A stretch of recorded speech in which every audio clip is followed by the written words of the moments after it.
The girl was in collision with a Land Rover Discovery at around 3 p.m. in Hayling Road in South Oxley. Hertfordshire Police say she died in hospital. The Church of England's governing body, the General Synod, votes today on whether to approve women bishops. The Archbishop of Canterbury, Justin Welby, has said he's hopeful the radical reform will be agreed.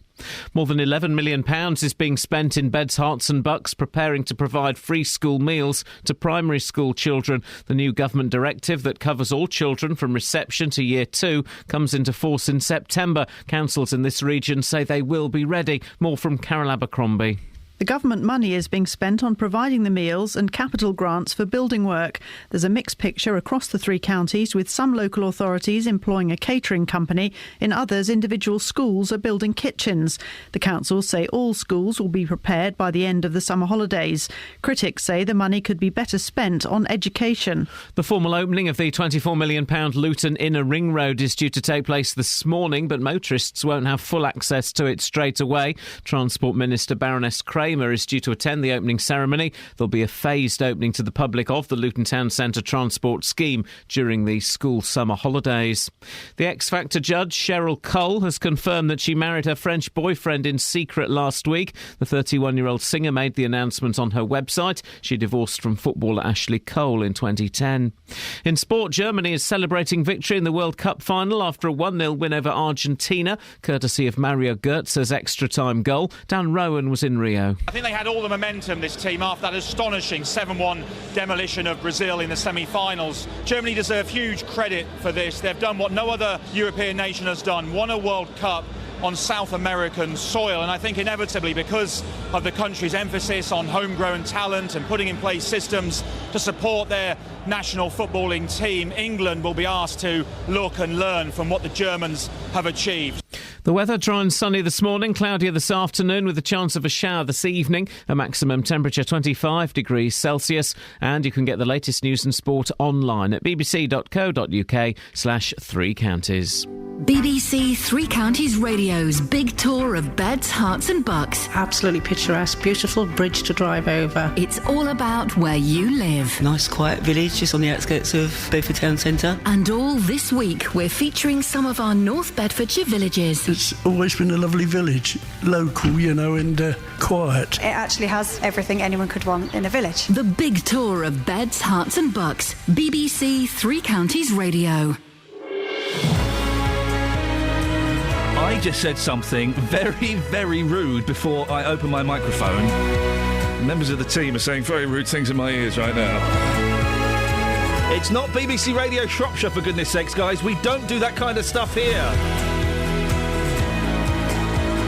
Morning, this is Iain Lee, BBC Three Counties Radio. I've fallen out with one of the 3 people in the room next door. Let's see if I can do it with the other 2 before the end of the show. What do you reckon, guys? Oh, definitely, yeah. Yeah, Kels?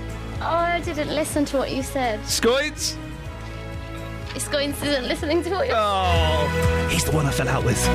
Which is going to make the next 10 minutes awkwado.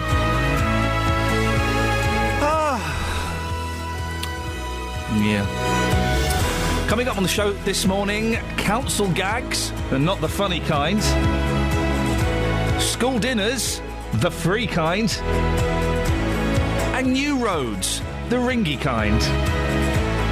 Who writes this stuff? Me! Yep. 08455. Hang on, wait. Guys? Yep. 08459 455 555. Not joining in the phone fun there, Scoins. Scoins, say the telephone number. He's not talking. Seriously, the next 10 minutes are going to be totes or quado. Finish that bit now. Across Beds, Herts and Bucks. This is BBC Three Counties Radio.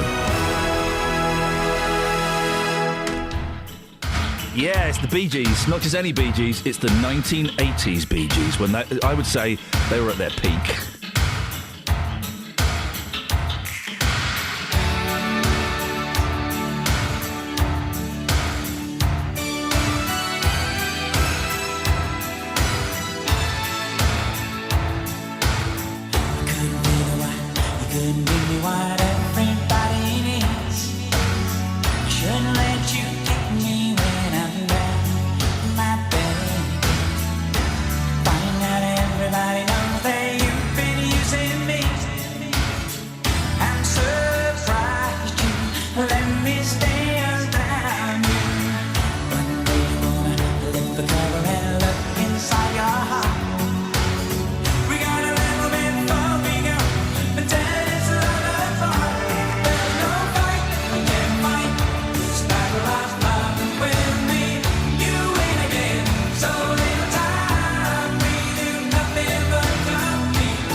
is Iain Lee, BBC Three Counties Radio. The Bee Gees at their peak there, ladies and gentlemen, with You Win Again from the album that had a white cover. I bought it on cassette for my mum and then played it a lot when I worked at B Jams. It was I don't know. It's in many ways it's an irrelevance. Is it called SOS or something? I can see it. It's a white cover, Scoins. And I used to play it when I was in B Jams. The rest of the album was utter guff, but that was. Was it Elton John Ice on Fire? Because that had a white cover. No, it was the Bee Gees. Oh, okay. So. 08459 455 555. What was the year? Now, on to slightly more serious things. Politicians are expected. We expect them to be honest, or at least to be open about their opinions and to speak their mind. Sometimes they might not agree with their party, but hey, it's not North Korea. They're allowed to do that. However, the Labour Party in Luton is clamping down on what their councillors can say. New rules prevent councillors from criticising the party in public and stops them from giving interviews to the press unless they have permission from the leaders. The ruling also says members, quote, must not do anything to show dissent. Well, the document has been leaked to our political reporter, Paul Scoins. Paul, when you tweeted about this at the weekend, it sounds like something out of communist Russia. Well, absolutely. This happened on Friday night, and this policy that has been agreed by the local party, it's an internal document, says that all interviews with Labour now either have to be done by the leader, who you'll talk to later on the programme, Iain, or the deputy, or one of the other executives. Anybody else who wants to talk, Iain, has to get permission, and the party leaders have to agree what they're going to say. Just very quickly, the way this works is, the way this has worked for us in the past is if we have a story, for example, with the Luton Council, we will phone them up and say, we've got a story about the busway, can we have someone to come on and talk about it? We've got a story about whatever it may be, a school or whatever, can we have someone to come on and talk about it, either defend it or whatever? And more often than not, they would put someone up, wouldn't they? Yeah, this is slightly separate, because this is the Labour Party specifically. Yep. So if we want to go and talk about the busway, well, we do go to the council and we say, who are you going to put up? And they say someone. If, however, there have been some stories recently we've done on this programme about Labour, about whether or not, we had the allegations about membership packing, we had allegations about other councillors in the thing, and we maybe wanted to talk to somebody within the party. We couldn't go to the council to talk about that because they said, that's a party matter. So we then go to some councillors, and I do it all the time. I go and talk to councillors, I get a bit of a feeling for what's out there, what stories are around. What this guidance is now going to say is that all criticism of the party, anything that perhaps the party don't want aired openly, has to be kept private. So that means a councillor can't come on and tell you, well, I've got concerns about this policy. They're now going to have to do that in private, or they might face, retribution. Well, what could happen to them if they break these rules? Well, there's nothing in the document about doing that. There's nothing to suggest what might happen if they did. But I spoke to Hazel Simmons yesterday, the leader of the council, leader of the party, and incidentally, and she was completely surprised why we might consider this to be a story. But she said that she couldn't deny, when I asked her if somebody might lose their Labour Party membership, she couldn't deny that might happen. It wouldn't be her decision, but it might be the decision of the party if they felt that these guidelines had been breached. So ultimately, if someone did come to you and say, I don't agree with this, I think this is wrong, I think we shouldn't be doing this, as indeed you might imagine they have every right to do, they could lose their membership of the party. They'd still be a councillor, but they'd lose what's called the whip. And we have had Labour councillors on, as you said, on this programme and on this station, expressing concerns about policies or how things are going, haven't we? Absolutely. And it's my understanding, through other members of the group, that this might be the reason why this policy's been enacted. It's not my fault again, is it? Well, it's not your fault. Okay. But it is said that is partly the reason why it's councillors speaking. What story was it that may have upset them? Well, this was a particular story about a concern there was about a practice that was going on in the party. They spoke to, but that person, I should stress, didn't come and talk to us about this. But they said, that they had concerns about the way that a particular membership area was being managed, if you like, and there was perhaps a practice that was not right. That incidentally was found to be not the case, and indeed that was cleared by Labour, although there was some concern about that, just to one side. But that in itself you should expect a councillor to be able to say what they want, to be able to speak their mind, if you like. And indeed, what this says in very bold letters is that any member who wants to criticise the party, who wants to criticise any of the policy, can now only do so, quote, within the confines of internal meetings. I would imagine that some of the councillors are not particularly happy about this. No, absolutely. I mean, indeed, you know, someone leaked it to me. Someone said that it was unbelievable. A senior party source in the region said it was embarrassing, counterproductive and, quote, completely paranoid. Another said it was the end of free speech. Another Labour councillor outside of Luton said it was pointless and made them look weak.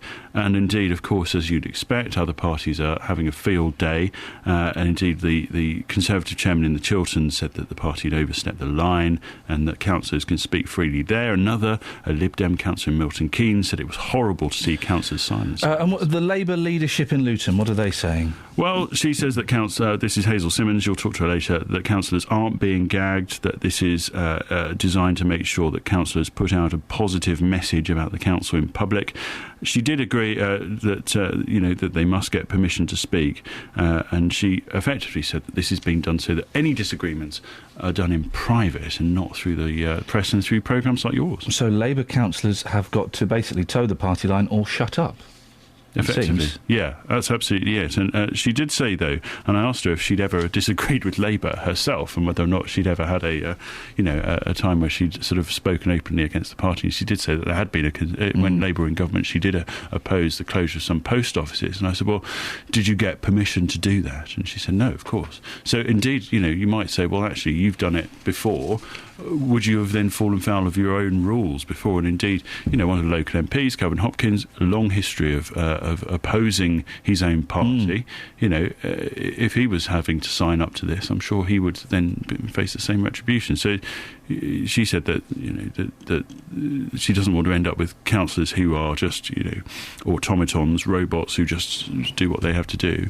But she just said if you can't say anything good about the party, say it in private. We've got 20 seconds. Councillors, I thought were supposed to be open and honest. That's what I would expect from my councillors. Yep, indeed. They've got to sign up to a set of principles. They're called the Nolan principles, and they've got these things like openness, honesty, and part of that is that you should always be truthful and you should always be transparent in your action. You might question whether or not this allows them to do so. Paul, thank you very much. It's an interesting story. 08459 455 555. Your thoughts on that, please. BBC Three Counties Radio. Let's get the travel. Travel news for beds, cards and bugs. BBC Three Counties Radio. Well, so far this morning, checking on the speed sensor seems to be moving rather freely on the major routes. Taking a look at the Great North Road, do expect delays heading towards the Black Cat roundabout as those major roadworks continue there. Also, the M1 Luton Spur between junction 10A for the Kidneywood roundabout and junction 10 for Luton Airport. Often delays there due to those major roadworks taking place. Taking a look at the trains, everything's running well so far this morning. Nicola Richards, BBC Three Counties Radio.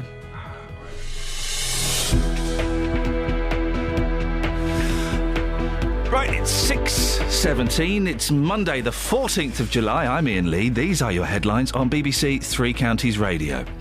Labour councillors in Luton have been forbidden from criticising the party in public under a new rule agreed at the weekend. An internal document leaked to BBC Three Counties says members must not show dissent or speak to the press without full permission. A 6-year-old girl has died after a collision in Hertfordshire yesterday afternoon. The girl was in a collision with a Land Rover Discovery at around 3 p.m. in Hayling Road in South Oxley. And in sport, Germany won the football. BBC Three Counties Radio.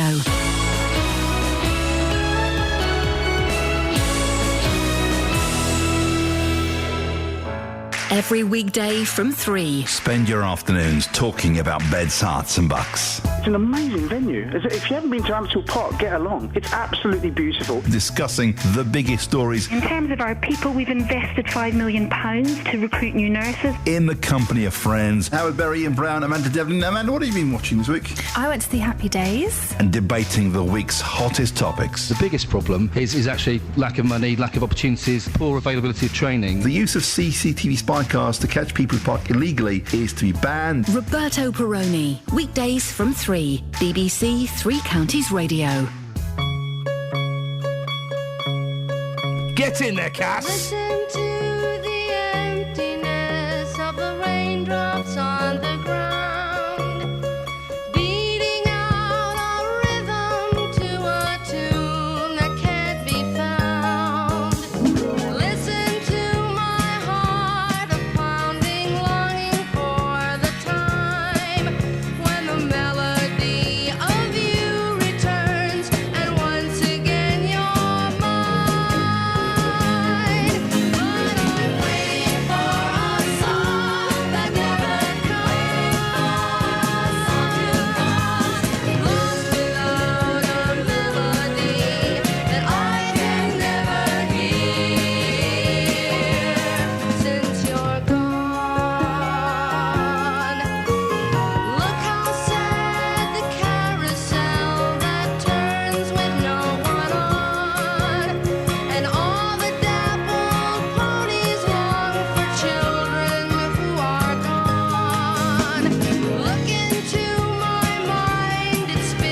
bit of Mama Cass. Love a bit of Mama Cass. Now, this is the last week of term for most children in Beds, Herts and Bucks, and in our primary schools, preparations are well underway for big changes to school meals next term. When the government announced that all children from reception to year 2 should be offered free school meals, it meant a great deal of organising among schools and caterers. Well, our research has found that more than £11 million is being spent in Beds, Herts and Bucks to prepare for this. In one of our counties, it's relatively simple, as Hertfordshire Catering Limited is providing support to schools in the county. Their chief executive, Lynn O'Brien, is on the line now. Morning, Lynn. Good morning, Ian. Lynn, how prepared are you for the changes in September? Well, considering the size of it, because we've got about 367 schools that are in scope, we don't think we're doing too bad. I mean, it's been a huge logistical exercise, but we've been working sort of alongside the county council, really talking to schools since the announcement was first made. So there's been a major project planning operation in place really since December. So you've got 300 odd schools. How many meals is that? Do you know? How many meals a day will you be involved with? Well, we're currently, the schools that HCL manage, we currently serve around about 44,000 primary meals every day. Yeah. Now, we're forecasting that we're going to be looking at an additional 15,000 meals per day. That's working on about 87%. How are you able to, I was going to say how you're able to keep them all hot. That's a ridiculous question. But how are you able to ensure that they're all of a good standard and quality?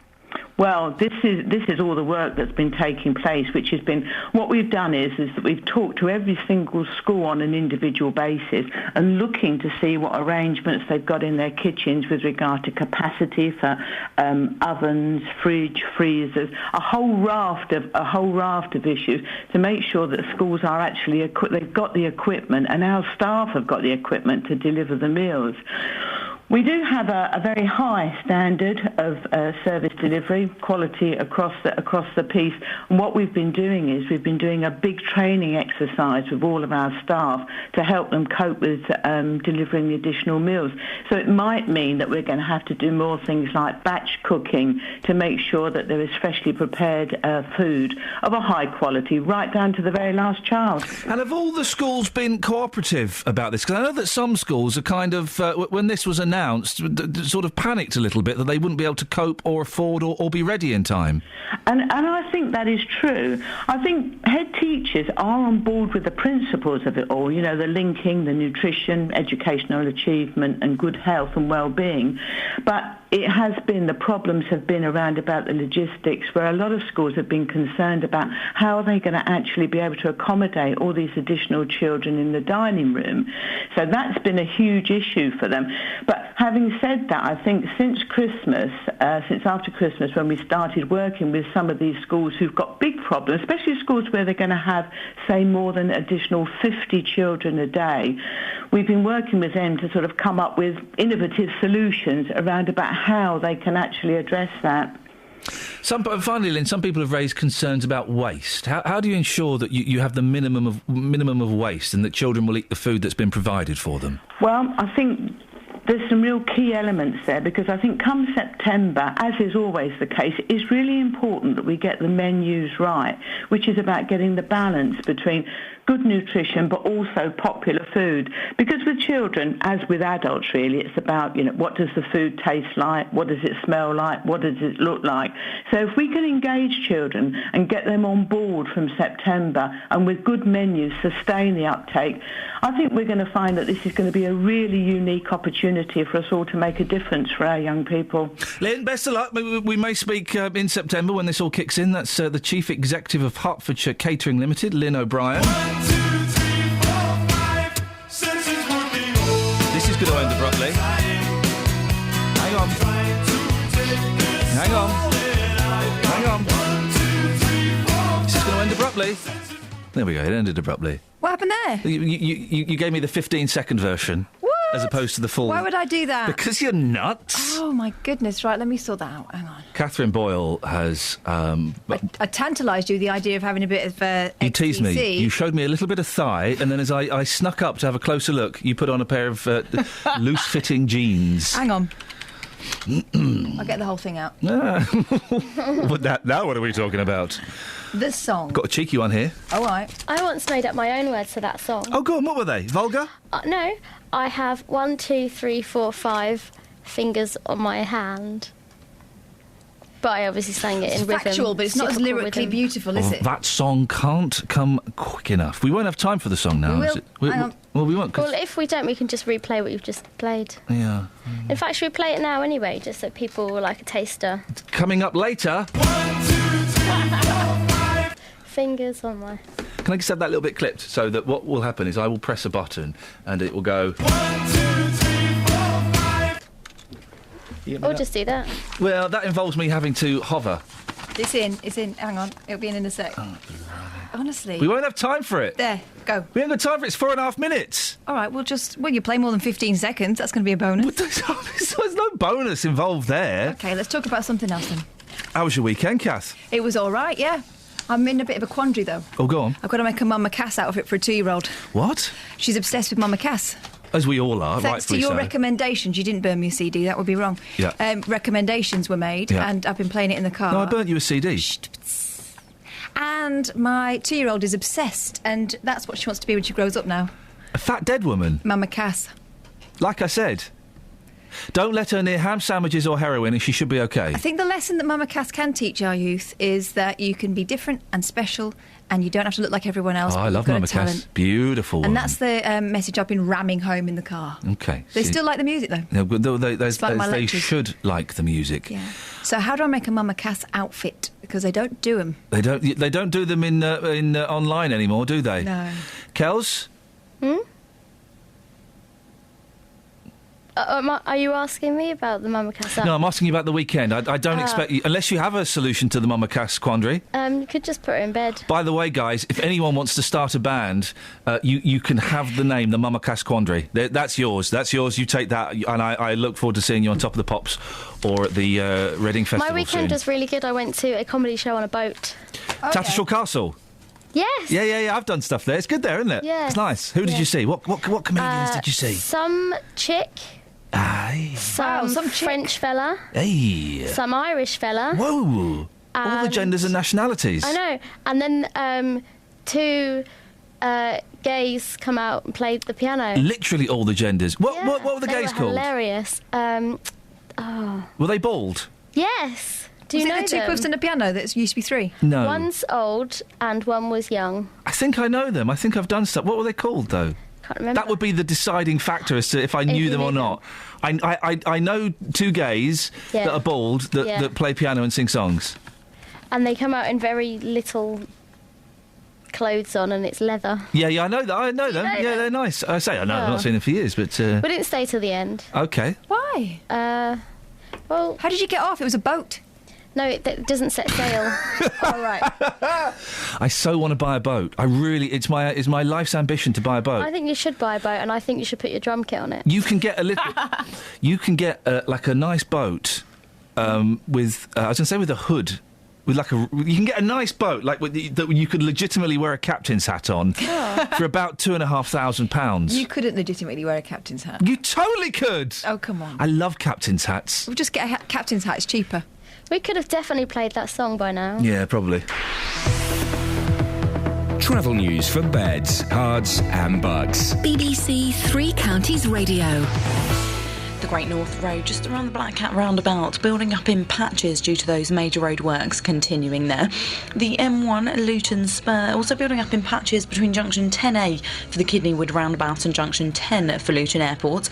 Taking a look at the A1, that's looking very slow at the moment on camera between Stirling Corner and also Apex Corner. Taking a look at the trains, everything's running well. Nicola Richards, BBC Three Counties Radio. Thank you very much. Across beds, hearts and bugs. This is BBC Three Counties Radio.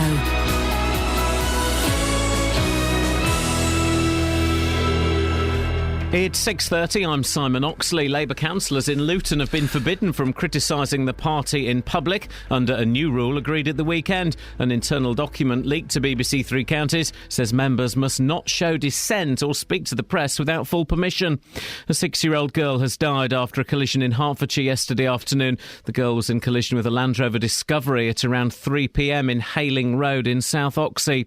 And more than £11 million is being spent in Beds, Herts and Bucks preparing to provide free school meals to primary school children in September. Councils in this region say they will be ready. Three Counties Sports. BBC Three Counties Radio. Germany is celebrating victory in the World Cup final after a 1-0 win over Argentina, courtesy of Mario Götze's extra-time winner. Chelsea's Andre Schürrle provided the cross for Götze to score. I just got the ball and I had in my mind I want to make one dribbling in this overtime because maybe we need one situation like this. And yeah, I got through because the ball was good on my feet, and then I just wanted to cross it and hoping maybe Thomas or someone is there, and Mario did this fantastic with his chest and then his left foot. Great goal and the best moment in life. Watford have completed their pre-season matches in Austria with another 0-0 draw, this time against FC Chemnitzer. Milton Keynes Dons have a friendly tonight in Ireland against St James's Gate. In cricket, England and India drew the first test at Trent Bridge. They start the second test at Lords on Thursday. India reached 391 for 9 in their second innings, but Alistair Cook's side had them in trouble at one stage yesterday on 184 for 6. We know that we can put India under some pressure when we bat. We know we can score heavy runs against the attack once we get in, and we know we can put their top order under pressure. But we just need a bit, obviously we need a pitch with a bit more life in it. Justin Rose won the Scottish Open golf, finishing on 16 under par. Buckinghamshire's Tyrrell Hatton was in joint 4th, 6 shots behind after a final round of 68, which means he qualifies for this week's Open at Hoylake. It'll be my third Open. The 2 previous times I've qualified, I've done the 36-hole final qualifying. So to get through in a European Tour event with the world-class field this week was obviously over the moon with. And in the Women's British Open, Woburn-based Charlie Hull slipped out of contention with the final round of 78 to finish 6 shots behind the winner. BBC Three Counties News and Sport. The next full bulletin is at 7. Call 08459 455 555. BBC Three Counties Radio.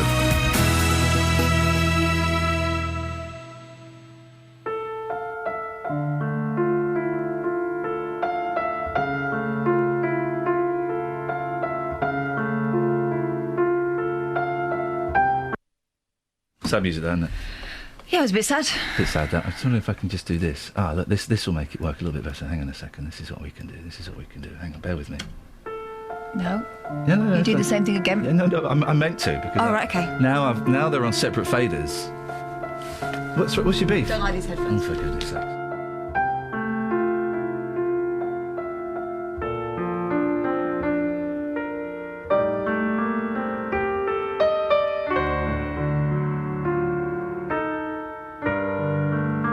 I'm going to blow the lot tomorrow on all my family. We'll catch the coast at 8. So don't be late. We're off to the sea. Hurry up, will you, Grandad? Come on, we're going down to Margate. And don't forget your buckets and spades, and cozzies and all. Down to Margate. We'll have a pill of jellied eels at the cockle stall. Down to Margate. We'll go to the pier, and we'll have a beer aside of the sea. You can keep the Costa Brava. I'm telling you, mate, I'd rather have a day down Margate with all my family.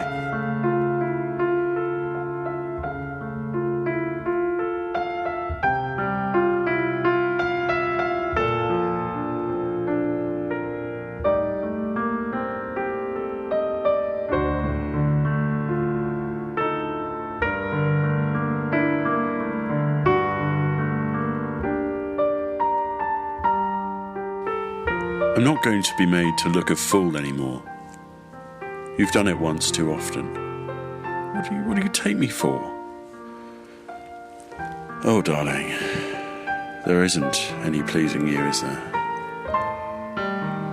Now, if you think I don't mean what I say and I'm only bluffing, you've got another thing coming. And I'm telling you that for nothing. Oh, darling, I'm leaving. That's what I'm going to do.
XTC, how much I love. I've been listening to XTC all weekend. I'd forgotten what a wonderful mathematical pop group they are. Mathematical how so? What do you mean? It's quite angular. What on earth are you talking about? Let me make you let me recommend some tracks for you to purchase yourself. And a lot of their songs are very angular. Okay. It'll make sense. I don't think you'll like it. I think they're a boys' band. Oh, really? Yeah, that sounds like a challenge. Rita Ora, I don't know who you are or what you do, but I love thee so much. Beautiful, beautiful, strange-looking woman. She's wearing a coat upside down in that picture, and it works because it's her. Yeah. She is Who is Rita Ora? Let's go to our youth expert, Kelly Betts, and find out. Kelly, let's have the top 3 Rita Ora facts today, please. Singer, innit? That's 1. Went out with Calvin Harris, DJ, 2. innit? The pants designer. Yep. Sang a song with DJ Fresh. There we go, you see. Those are our top 3 Rita Ora facts. And join us tomorrow at the same time for 3 more Rita Ora facts. I have very little knowledge of her apart from those 3 facts, but boy, oh boy, am I totally, totally in love with her. That's one of the facts you can have tomorrow. Thanks. I'm totally in love with her. Thanks. Thank you very much indeed. I would never think to wear a coat upside down. She's wearing... Well, that's why you're not Rita Ora. That's why I'm not. That's why you're not Rita Ora. She's got a coat on upside down, and boy, oh boy, it looks fan-dabby-dozy. Bit hot, though. It's been close, Isn't she hasn't it? just? It's been close. And they've been close. We need a good storm to clear the air. It rained the other night, though. Woke me up. Did it really? Oh, dear. You listen to local radio. The weather with me. Hey, in Japan, you know all Japanese people are perverts. I know that there is a dark side. Well, they're the latest... I'm always suspicious of these latest fads from Japan because, hey, guess what, guys? You know those vending machines in Japan where you can buy knickers? They don't exist. It's a myth. But they do have toilets that warm for you. They have toilets that warm for you, and if you're a lady and you go to a posh restaurant, they have toilets that make the noise of flushing that don't actually flush to drown out the sound of your tinkles. I could never work those loos out. I was doing it all wrong. Oh, it's beautiful. If you get it in the wrong order, it's mayhem. When we went to Japan a couple of times, and we looked very seriously when we were getting our bathroom done, having one of those installed, but they're very expensive. They do them now. I've seen adverts for them. Yeah, they do them now. Anyway. They're not quite as high-tech as the ones you get in Japan yet. They're just squirters. The Big Brother house has got one of them in. Has it? Yeah, I sat on it. The latest craze from Japan. This is the latest craze to sweep Japan. Photos of hamsters' bums. There you go, Catherine. I'm just now displaying some hamsters' bums. They're cute. They are gorgeous little butts, aren't they? Their furry backsides have become an online obsession, with a Facebook page in their honour getting 11,700 likes. And 3 picture books of the rodents' rears with titles like So Cute You Could Faint have sold well over 40,000 copies.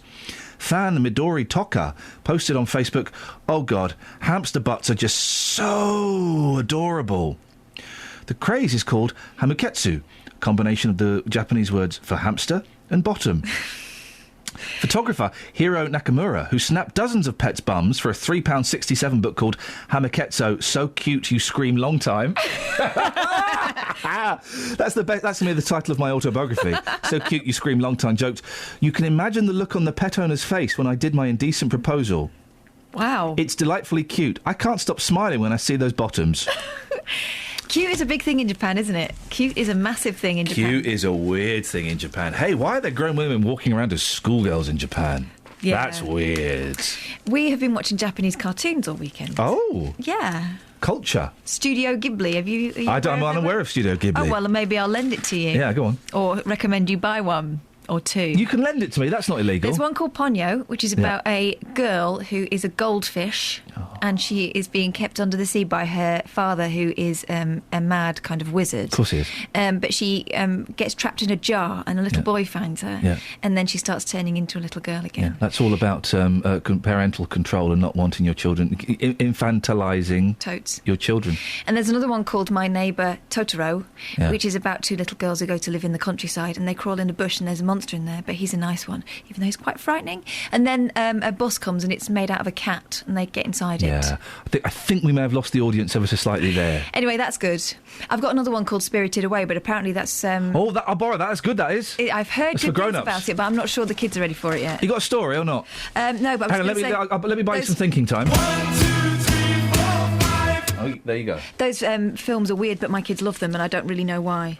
There's a thing in the paper about, they do running with the bulls in Pamplona. Yes, I do. In the San Fermin Festival. Yeah. A bloke's only gone and done himself a selfie. Where is he? Oh, yeah. Well, yeah. What an idiot. What an idiot. Why would you do that? I like it when the bull wins. Yeah. And you see its horn. Do you call it a horn? Yes. piercing through an idiot's leg? Gouging. Gouging a buttock off. My friends are from southern Spain, and bullfighting is very strong there. So strong that he's a policeman, and for their Christmas party, they all went and fought essentially a calf. A load of coppers went and kicked in a calf. They didn't kick it in. They just they did the cape waving thing. Sorry, sorry, and drank beers I've while just been sitting on a shouting wall. at my ear. What did you say? Time. It's not exactly what you said. You said time DH, and I know it's 1:45. I just wanted you to be aware. Weather have to be out soon, you know. Anyway, this bloke did a selfie and it was a stupid thing to do. Weather. What? Travel. Headlines. Here we go. Travel news for beds, cards and bugs. BBC Three Counties Radio. Great North Road building up just at the Black Cat roundabout as those major road works continue. Further down on the A1 looking rather heavy heading southbound between Stirling Corner and Apex Corner. Take a look at the M25. Do expect delays between Junction 25 for Enfield and Junction 27 the M11 as those major road works continue there. Just checking on the trains, everything seems to be running to time. Nicola Richards, BBC Three Counties Radio. Thank you very much. Right, 6:46. It's Monday the 14th of July. I'm Iain Lee. These are your headlines on BBC Three Counties Radio. Labour councillors in Luton have been forbidden from criticising the party in public under a new rule agreed at the weekend. An internal document leaked to BBC Three Counties says members must not show dissent or speak to the press without full permission. A 6-year-old girl has died after a collision with a car in Hertfordshire yesterday afternoon. It happened in Hayling Road in South Oxley. And in sport, Germany won. Argentina 0. It's Hearts and Bucks weather. BBC Three Counties Radio. A beautiful bright start to the new working week. Blue sky and sunshine around. We may start to see the cloud develop mid-morning onwards, really, and then it is a predominantly rather cloudy afternoon. We should still get some bright spells though and some sunny spells, and it's still going to feel warm as well. The maximum temperature getting up to around 23, maybe 24 Celsius. Now we're hanging on to the cloud overnight tonight. That's going to prevent the temperature from dropping. It's quite a warm, muggy night. We also run the risk of maybe some light rain moving through. It's a very weak cold front. It's not going to amount to much. It's not going to help any gardens or allotments at all, but it will be a little bit annoying if you're out in it. Minimum temperature down to 16, 17 Celsius. So like I said, quite a warm night to come. For tomorrow, eventually dry, sunny, again temperatures rising. We're looking at a maximum of 24 Celsius. Bit of a heads up, through midweek the temperature rises gradually, and by the time we get to Friday we could be seeing the likes of 27 Celsius and some very heavy thundery downpours, and that's your forecast. Glasgow, 2014. Scores to be settled. Every time I get up, that's the first thought in my mind. Every time I get up, I've got to go do a race. We're not ready for what we've got. You ain't trained hard enough. And they call this the friendly games. I'm going to walk through everyone. I'm ready. I'm ready. See you in Glasgow. The Commonwealth Games, coming soon across the BBC. See ye in Glasgow, pal. And I'll see ye, pal. That's not bad, actually. I didn't know I could do that. I didn't know. Pow. Pal. Pow. I'll see ye, pal. See ye, pal. Pekka Wende, you're leaving. Hey! Go on, Kels, do it, it's funny. Scotland. There we go, you Lovely. see. Isn't that marvellous? English youths are the Europe's worst at languages, everybody. Feel ashamed. English teenagers are the worst foreign language speakers in Europe, according to a report out today. Yep. What's their beef? They are not pleased. Learn English. C'est It's the pas international language. It highlights European Commission research showing English 15-year-olds came bottom of a table of 14 countries for competence in the main foreign language taught in schools. You said bottom. I know. And I can say it in 3 different languages. Oh! Yeah, that's what a degree gets you. But when do you use your languages? Every week. What? Here comes the sun. I have... Paul Scoins is bringing coffee in. I've got 2 Spanish-speaking friends who live around the corner from me. But that's only because you want to use them. Why? To practice your Spanish on. But they're using me. You wouldn't be friends with them if you didn't know Spanish. I would, they're cool. I like them. Really? Yeah, I like them. They're fun. I can speak Japanese. No, you can't. Oh, shut up. Of course I can. Show me. Hajimemashite, watashi wa Iain desu. Dojo yoroshiku. Was that rude? No, that was pleased to meet you. My name's Iain. How do you do? I didn't hear the Ian bit. Say it again. Watashi wa Iain desu. Oh, right, Iain desu. Dozo yoroshiku. すみません。このバスは東京に行きますか?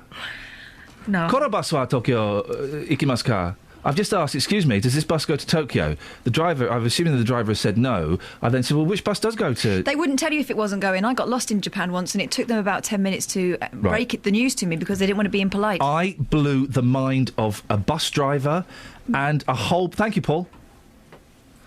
Thanks, Paul. I blew the mind of a bus driver. You've not got one. And the whole passenger ship of a bus. It was a tiny Japanese village, right? They don't get Westerners there very often. I got on that bus. I did the whole, excuse me, does this bus go to the town? No, it doesn't. What bus goes to the town then? You on that one? OK, I'll get that bus to the town then. Boom. Everyone on that bus was silent and looking at me. Did they not go, oh? No, Ray, what? Sometimes they do that. I blew the mind of a Japanese restaurant, again, no, this is in Osaka, by walking in and saying, excuse me... Is this a restaurant or is this a library? I'm a vegetarian, and by that I mean... By that I mean I don't eat meat or fish. Have you got an English menu? The whole restaurant, right, so they're all sat there eating noodles or whatever rubbish is they eat over there. See? They did the noise. They did that. They went like this. Like that, totally. I was like their king. I like Japan, but I was a bit frightened to leave anywhere where there wasn't an English sign because once you are out, and it's like being an alien, isn't it? It is, because if you're in Europe, you can work stuff out. Can work words out. You don't even recognise the letters. I used to be able to read that stuff as well. I can't do it now. I used to be able to read that 45 letters. They've got 2 alphabets. One is for Japanese words, 45 letters. One is for English words that are written in Japanese, another 45 letters, the same sounds. And I learnt those, and I said to my Japanese teacher, I can read Japanese. She went, yeah, you've got to learn about 50,000 Chinese characters as well. And that's kind of when I decided to knock it on the head. Oh. Kirsty Allsop's buried her mum in the back garden. Yeah, she was alive. Or dead. Dead, I'm assuming. It was a far from conventional send-off. The day after Kirsty Allsop's beloved mother died, she was placed in a wicker coffin, lifted onto the back of a tractor. Can we just say, it's not just your average garden. They live in a rolling plot. It's the fact that a tractor has been used and is buried next to Benji, the family pony. But you can do that. You can bury your mum in a garden if you want, I think. Why would you want to? It's bad enough when you dig up someone else's hamster. Did we not have someone on here once who buried their husband in their back garden? I thought they wanted permission to. It's difficult to come by, isn't it? Well, it's difficult, but it's not impossible. Home burials, the rules. Here we go. In case you're interested at home, there are very few legal regulations covering the disposal of a body within the UK. Provided the drains and main service is not affected, a body can be buried more or less anywhere. Good grief. Guys, listen. You buy a house and you think, I'm just going to dig a new flower bed. Totes. What? Justin. Wow. Wouldn't you want that? Wouldn't you want... it would be weird having, like, your mum or something in your back garden. You've got to be pretty sure your family is there to stay. And you bring a girlfriend home. Why is there a headstone in your back garden? Oh, it's just mum. Anyway, do you fancy a snog? No, it's strange. And Catherine makes a good point there. What if you move? Because you've got to be in that house for life then, haven't you? You can't move. Generations on, surely. Added value. No. History. Not at all, not at all. Can you imagine? Catherine is pulling the most disgusted-looking faces in the... That's normally her will you shut up face. No, I'm just thinking of how that would go down in suburbia, and I'm thinking not very well. No, not at all. Here, boss. Hello, mate. Flying ants. Yep. What was that all about the weekend? Yeah, Flying Ant Day. Can somebody please explain? Flying Ant Day, wasn't it? They attacked me all day. I had to go inside. Sorry? Can we refer to them as flants in future? Yeah, yes, flants, yes, they're disgusting creatures. Why were they attacking you just? Well, I don't know. It seems like they were attacking absolutely everybody. I want to know why over the weekend we were invaded by flying ants. What was going on?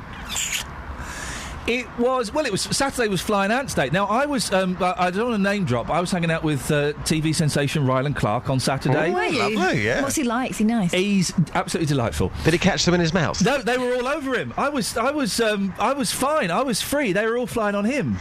And if you said there was one on his neck, he screamed like a big girl. So I spent all day going, oh, Ryland, there's one on you. Ow! Get off me! To be fair, though, I think I was like that as well. Because they were disgusting, ugly creatures flying all over me, flying all over my food, all over my drink. Get out of here! I had one fly in my eye when I was about 6 years old, and that's put me off the little blighters. Disgusting. Justin, have we got anything for you to do today? Flying ants, why? What? Hang on a minute. Whoa. You're going to go out and question the work of God? Yes. What risk... Is he serious, Kels? Apparently. Well, what response you... So what question are you going to ask? Flying ants. Why? Oh. Justin, try and box God. To be fair, we've had people who think they're God before on the streets. We have people who have very close contact with him. Okay, so I tell you what, let's workshop a little scenario here, right? Yeah. Catherine has got Vox face. Yep. You see her. You Which walk. means I look open to conversation. Yes. You see her, Justin. Let's see how this pans out. Okay. Good morning, madam. You well? Oh, hello. Yeah. Yes. Just on my way to work. I haven't got time really. Okay. Well, I work with Iain Lee. He wants to know flying ants. Why? I really haven't got time. I'm sorry. You sure? Positive. But flying ants. Why? No. Right. I'm going to step in. I know this is harassment. I'm calling the police. Do your shirt up, man. Scary. This is also right. If you're going to do it, I'm going to take a punt on this one, Justin. Yes, you can go and do this. All right. Okay. But you have to stop saying Iain Lee wants to know. This is entirely off your back. No. It's your programme. Your name's above the door. No, but I don't want to know. This is it. You are flying solo on this one, Dealey. Hold on a second, sir. Flying ants. Why? Flying ants. Why? Oh, right. Okay. No idea. Right. I think you need to develop that question. He said no idea. Dealey, we'll speak to you later. Take care, boss. One more thing. Yeah. Bye. He was kissing his hand in the middle of a conversation. He stopped to kiss his own hand. Sitting in the morning sun, I'll be sitting when the evening comes, watching the ships roll in, and then I'll watch them roll away again. Yeah, I'm sitting on the dock of the bay, watching the tide roll away.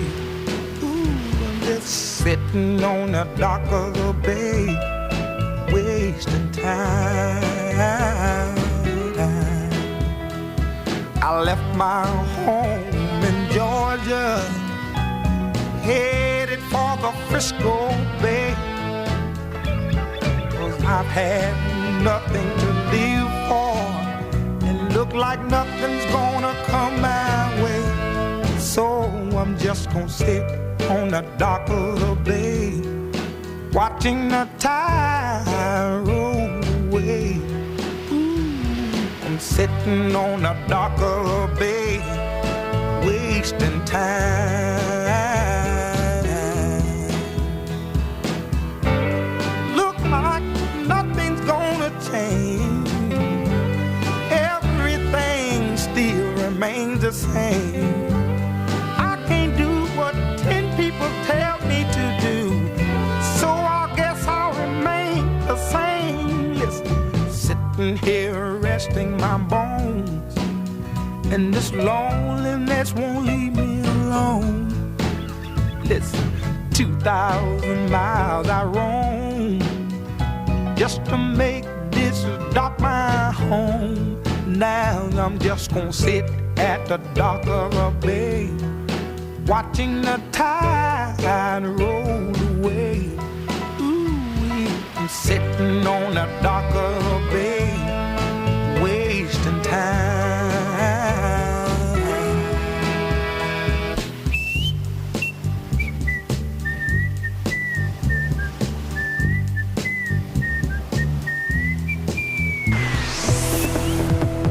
Travel news for beds, cards and bugs. BBC Three Counties Radio.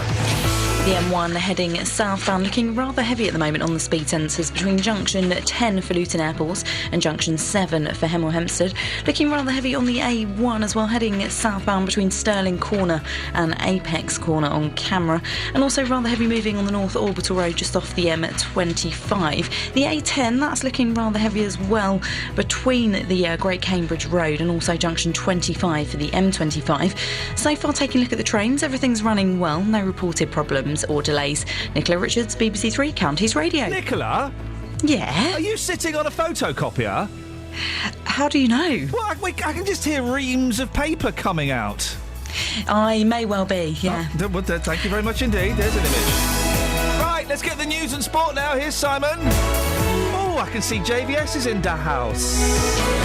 Local and vocal across beds, hearts and bucks. This is BBC Three Counties Radio.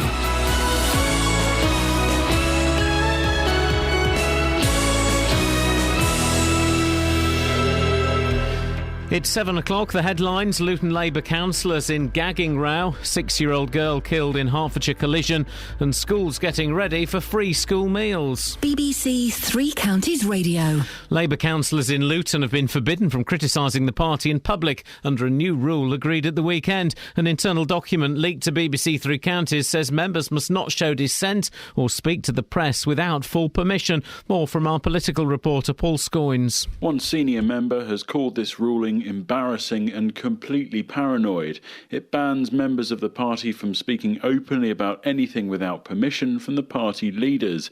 Any dissent should be made privately, and all statements to the public and press have to be agreed in advance and in line with the party policy in order to present a positive message about the Labour Council.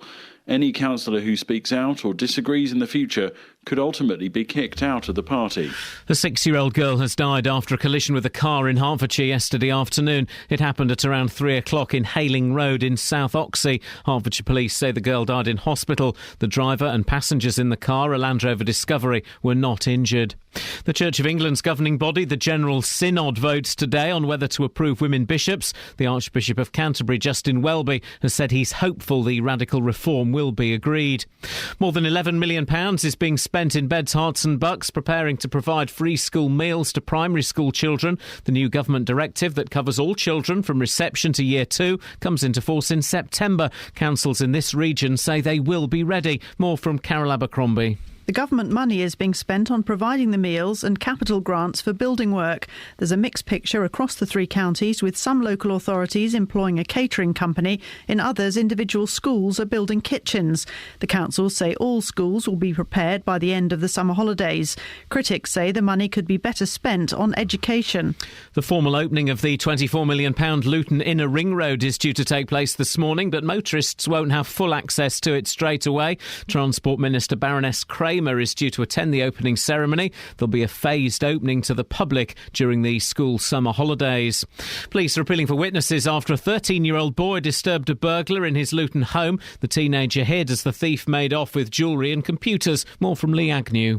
The boy disturbed the burglar at his home in Pomfret Avenue early last Sunday evening. He ran out and hid while the burglar made off. The offender was white, in his 40s, and has a tattoo on the left-hand side of his neck. Police would like to speak to an elderly couple who comforted the boy following the break-in after they saw he was extremely upset. The X Factor judge, Cheryl Cole, has confirmed that she married her French boyfriend in secret last week. The 31-year-old singer made the announcement on her website. She divorced from footballer Ashley Cole in 2010.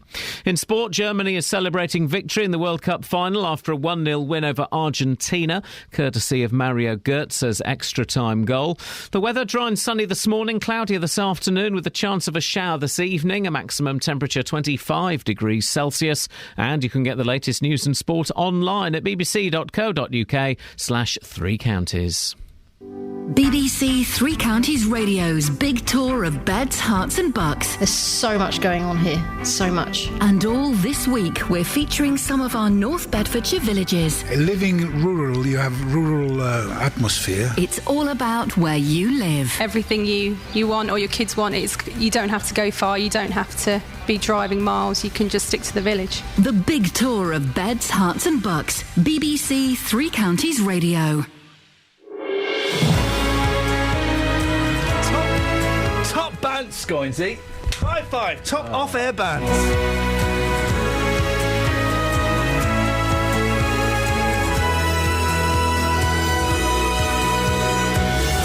And this coffee's strong. Morning, this is Iain Lee, BBC Three Counties Radio. It's 4 minutes past 7.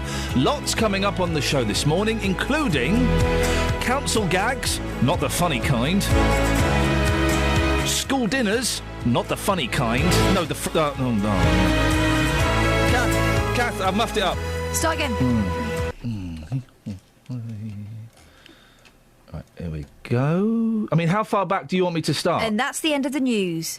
See you in half an hour. BBC Three Counties Radio's big tour of Beds, You want this? Herts It's and fine. Bucks. There's so much going Where's the on tour here. today? So much. Wait, this And all week. this I don't know. week, we're featuring some of our North Bedfordshire villages. Living rural, you have rural atmosphere. It's all about where you live. Everything you want or your kids want, you don't have to go far, you don't have to be driving miles, you can just stick to the village. The big tour of beds, hearts and bucks. BBC Three Counties Radio.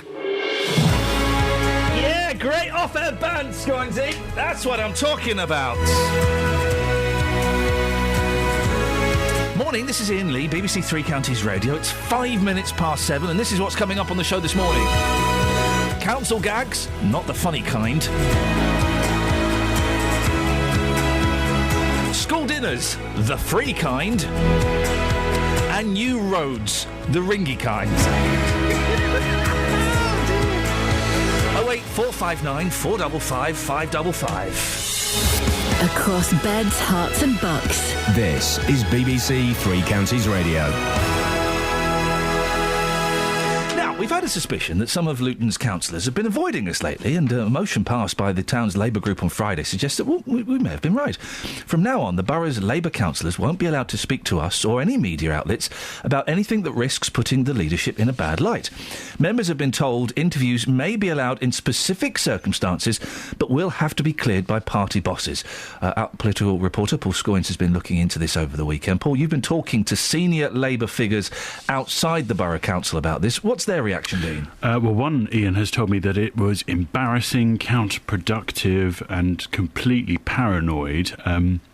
One councillor said it was unbelievable. Another said it was the end of free speech. And it's even gone outside of Luton now. Another Labour councillor in our area said it was pointless and made them look weak. And as you can expect, other parties are making the most of it and having a field day. So this is effectively a little bit of a new thing, but something that perhaps other parties have done before. I was about to say a couple of things. Is this unusual? Is this rare for this to happen, or does it happen elsewhere? Do we know? Well, if you look at let's look at Parliament, for example. So they have a whip there too, and MPs will be expected perhaps to vote with the party that they're members of, and the whip there will be making sure that all of the MPs do that. They don't have to, though. I mean, if they do it often enough against the party, they might lose the whip. That's unusual. They might just get sort of ostracised a little bit, and they won't, become a minister or whatever. We quite often hear on this show MPs disagreeing with government policy, particularly around things like HS2 or other things like that they are allowed to speak up and say, we disagree with this. Absolutely. And indeed, you hear it with councillors as well. Councillors will sometimes say, well, I don't like this policy. I think our leadership's got it wrong. What this document that was agreed on Friday says is effectively they still have the right to disagree, councillors, but they have to do it in private. They can't do it openly, and they can't tell you or I or any of their voters that they feel like that over the airwaves. For some people who may be scratching their heads and kind of going, why could this possibly be perceived as a bad thing, do you think? Why is this such an important story? Well, I think the reason that the councillors who've leaked this to me think it's an important story is that they feel that as elected representatives, they should be able to speak their mind. They should be able to be open about what they think. And what they fear is that this document, which relates not just to media interviews, but also this term collective responsibility, that they're going to be pressurised, if you like, into just agreeing and towing the party line and saying what the leadership think. And also, I think the other thing that they're worried about is if somebody like a journalist or even potentially a member of the public who wants them to speak at a public event, they will have to agree everything they say beforehand with the leadership. Only the leadership will give interviews. So the people that we talk to about, the children's services, the transport in Luton, they'll still be able to talk. But it's those councillors perhaps who aren't in those more important positions, those everyday councillors who might have a concern about something, who we might go to get a feel for the sort of the atmosphere in the party or so on. They won't be able to do so. What could possibly happen if a councillor speaks out of turn and criticises the party? Well, potentially, and this might not happen because they might take a view that we can live with a couple. But if this is something that happens a lot, or perhaps if this is, feasibly, this is something that could end up with that councillor losing their party membership, if you like, having the whip removed, so they would no longer be a Labour councillor; they would be an independent councillor rather than being a member of the party. And some councillors feel strongly about being able to be part of a party, to be able to stand for a sort of ideology, if you like, but also the ability to criticise when they want to, when they don't feel that something is right, or if they have a personal view on something. Why have they done this? Why has this been brought in, do we think?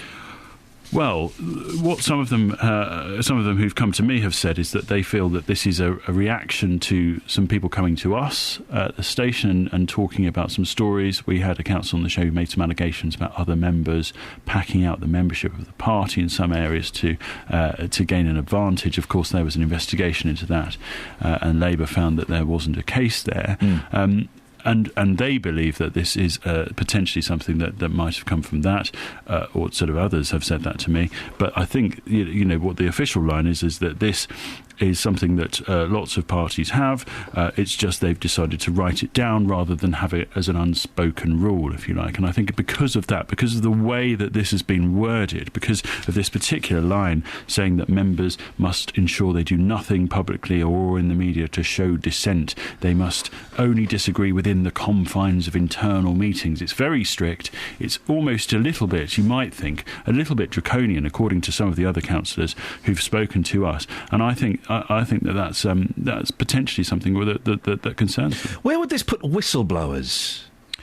Well, indeed. I mean, that's the question I put. Which is one of the great things one of the great things that's been discussed in the past few years with all various things. Whistleblowers, how they should be, in some ways, applauded. Would this stop them?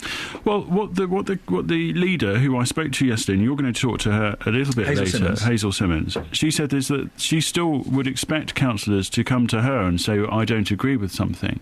She wouldn't expect them to go to the press. And I think that's her thinking, is that she wants all of this disagreement to be done in private so that publicly they can present a united front. What if... I'll ask this, obviously, to her. I think she's coming in about an hour and a quarter. What if someone is unhappy, goes to her and feels unhappy with the response that she gives or the action that she may or may not take? Well, then there's nothing else they can do, is there? Well, technically what they would have to do is then say, well, I've been contacted by somebody from the press, I want to talk about this.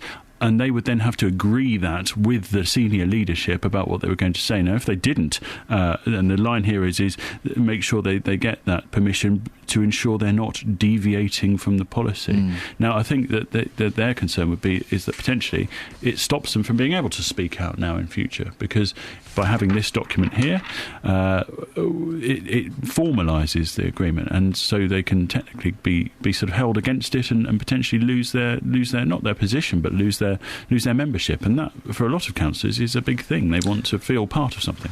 Paul, thank you very much for that. Hazel Simmons, I think, is coming in just after 8:30. She is indeed, yes. OK, we can put that to her. And if you've got any questions or points that you would like to raise in the conversation, 08459 455 555. Across beds, hearts and bucks. This is Iain Lee. BBC Three Counties Radio.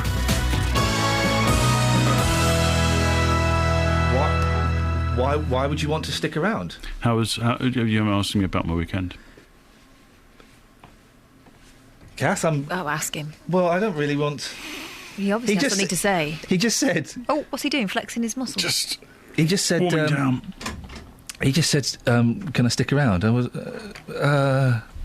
OK, well, how was your weekend? Oh, it's great, Ian. I did a triathlon. Did I mention it?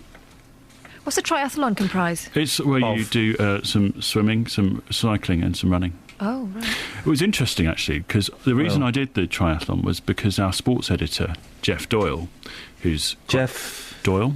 No. He was the one who suggested we did it. And tough guy. Yeah, we did it together. He's quite a competitive chap, He's quite a competitive chap, He wouldn't actually. have encouraged you to do that if he didn't think he could beat you. And not just beat me, roundly... Thrash you afterwards. So what happened? He beat you, right? Well, I finished 2 hours, just so you know. And I waited at the finish line for I thought, I can't, he must have overtaken me. Maybe I just didn't see it. Waited for 20 minutes. Then I had to go somewhere. So anyway, I went back to where the bikes were parked, and his bike was still there.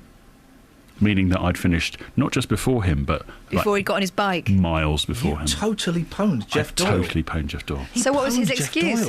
Well, he said he took a wrong turn. Those things are signposted, aren't they? Really clearly. Yeah. Like with massive neon signs. I mean, to miss it, I don't know how you would miss it. Can we get Doyley on the phone? We can try. Let's get Doyley on the phone after 8:30. I want to have this out on air. Can we have it off on air? You don't have it off on air. Yeah, we're going to do that. I want to have it on air. I want Doyley, I want Scoins to have it out on air. And I want to watch. I did something which we all get these little numbers, competitor numbers. Oh yeah. And is this an interesting anecdote? Because it's. We do have a guest coming in a minute. That's all. And that's the only check. So I mean, it's on you. If you think this anecdote is good enough to hold the travel back, Nicola, just stay there. Scoins has got an anecdote he thinks is better than travel. So just stay there, Paul. Away you go. And we've got a guest coming in. He's got an incredible story to tell us about bravery. So you think that this story is better than this incredible guest and the travel. So Paul Scoins, over to you. I put my competitor number under his saddle as a way of saying, beat ya. Good one.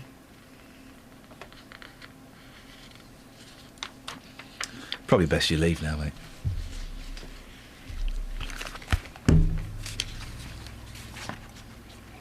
Go on.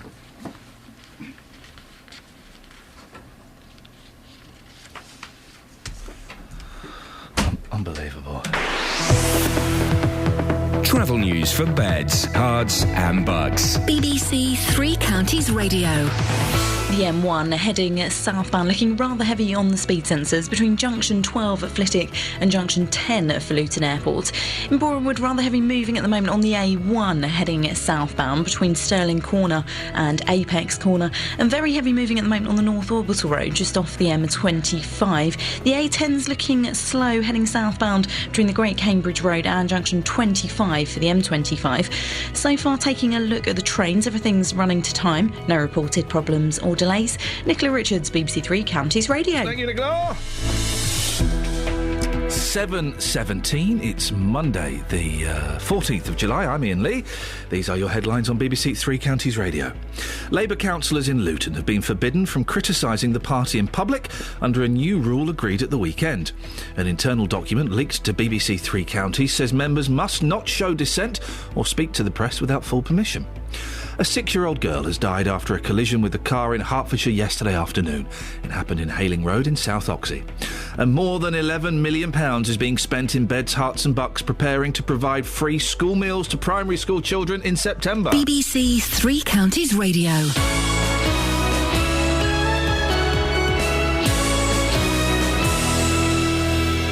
BBC Three Counties Radio's big tour of Beds, Herts and Bucks. Absolutely picturesque, beautiful bridge to drive over. It's always been a lovely village, local, and quiet. And all this week, we're featuring some of our North Bedfordshire villages. There's so much going on here, so much. Living rural, you have rural atmosphere. Inviting everyone to where you live. It's a gorgeous village, very picturesque. I think even when it's raining, it looks nice because it's villagey and pretty. If you've got a story everyone should hear about, let us tell them about it. It is home to us and it's just a lovely village. Once you've moved here, you'll never leave. I'll be here for a long time, I hope. The big tour of Beds, Herts and Bucks from BBC Three Counties Radio.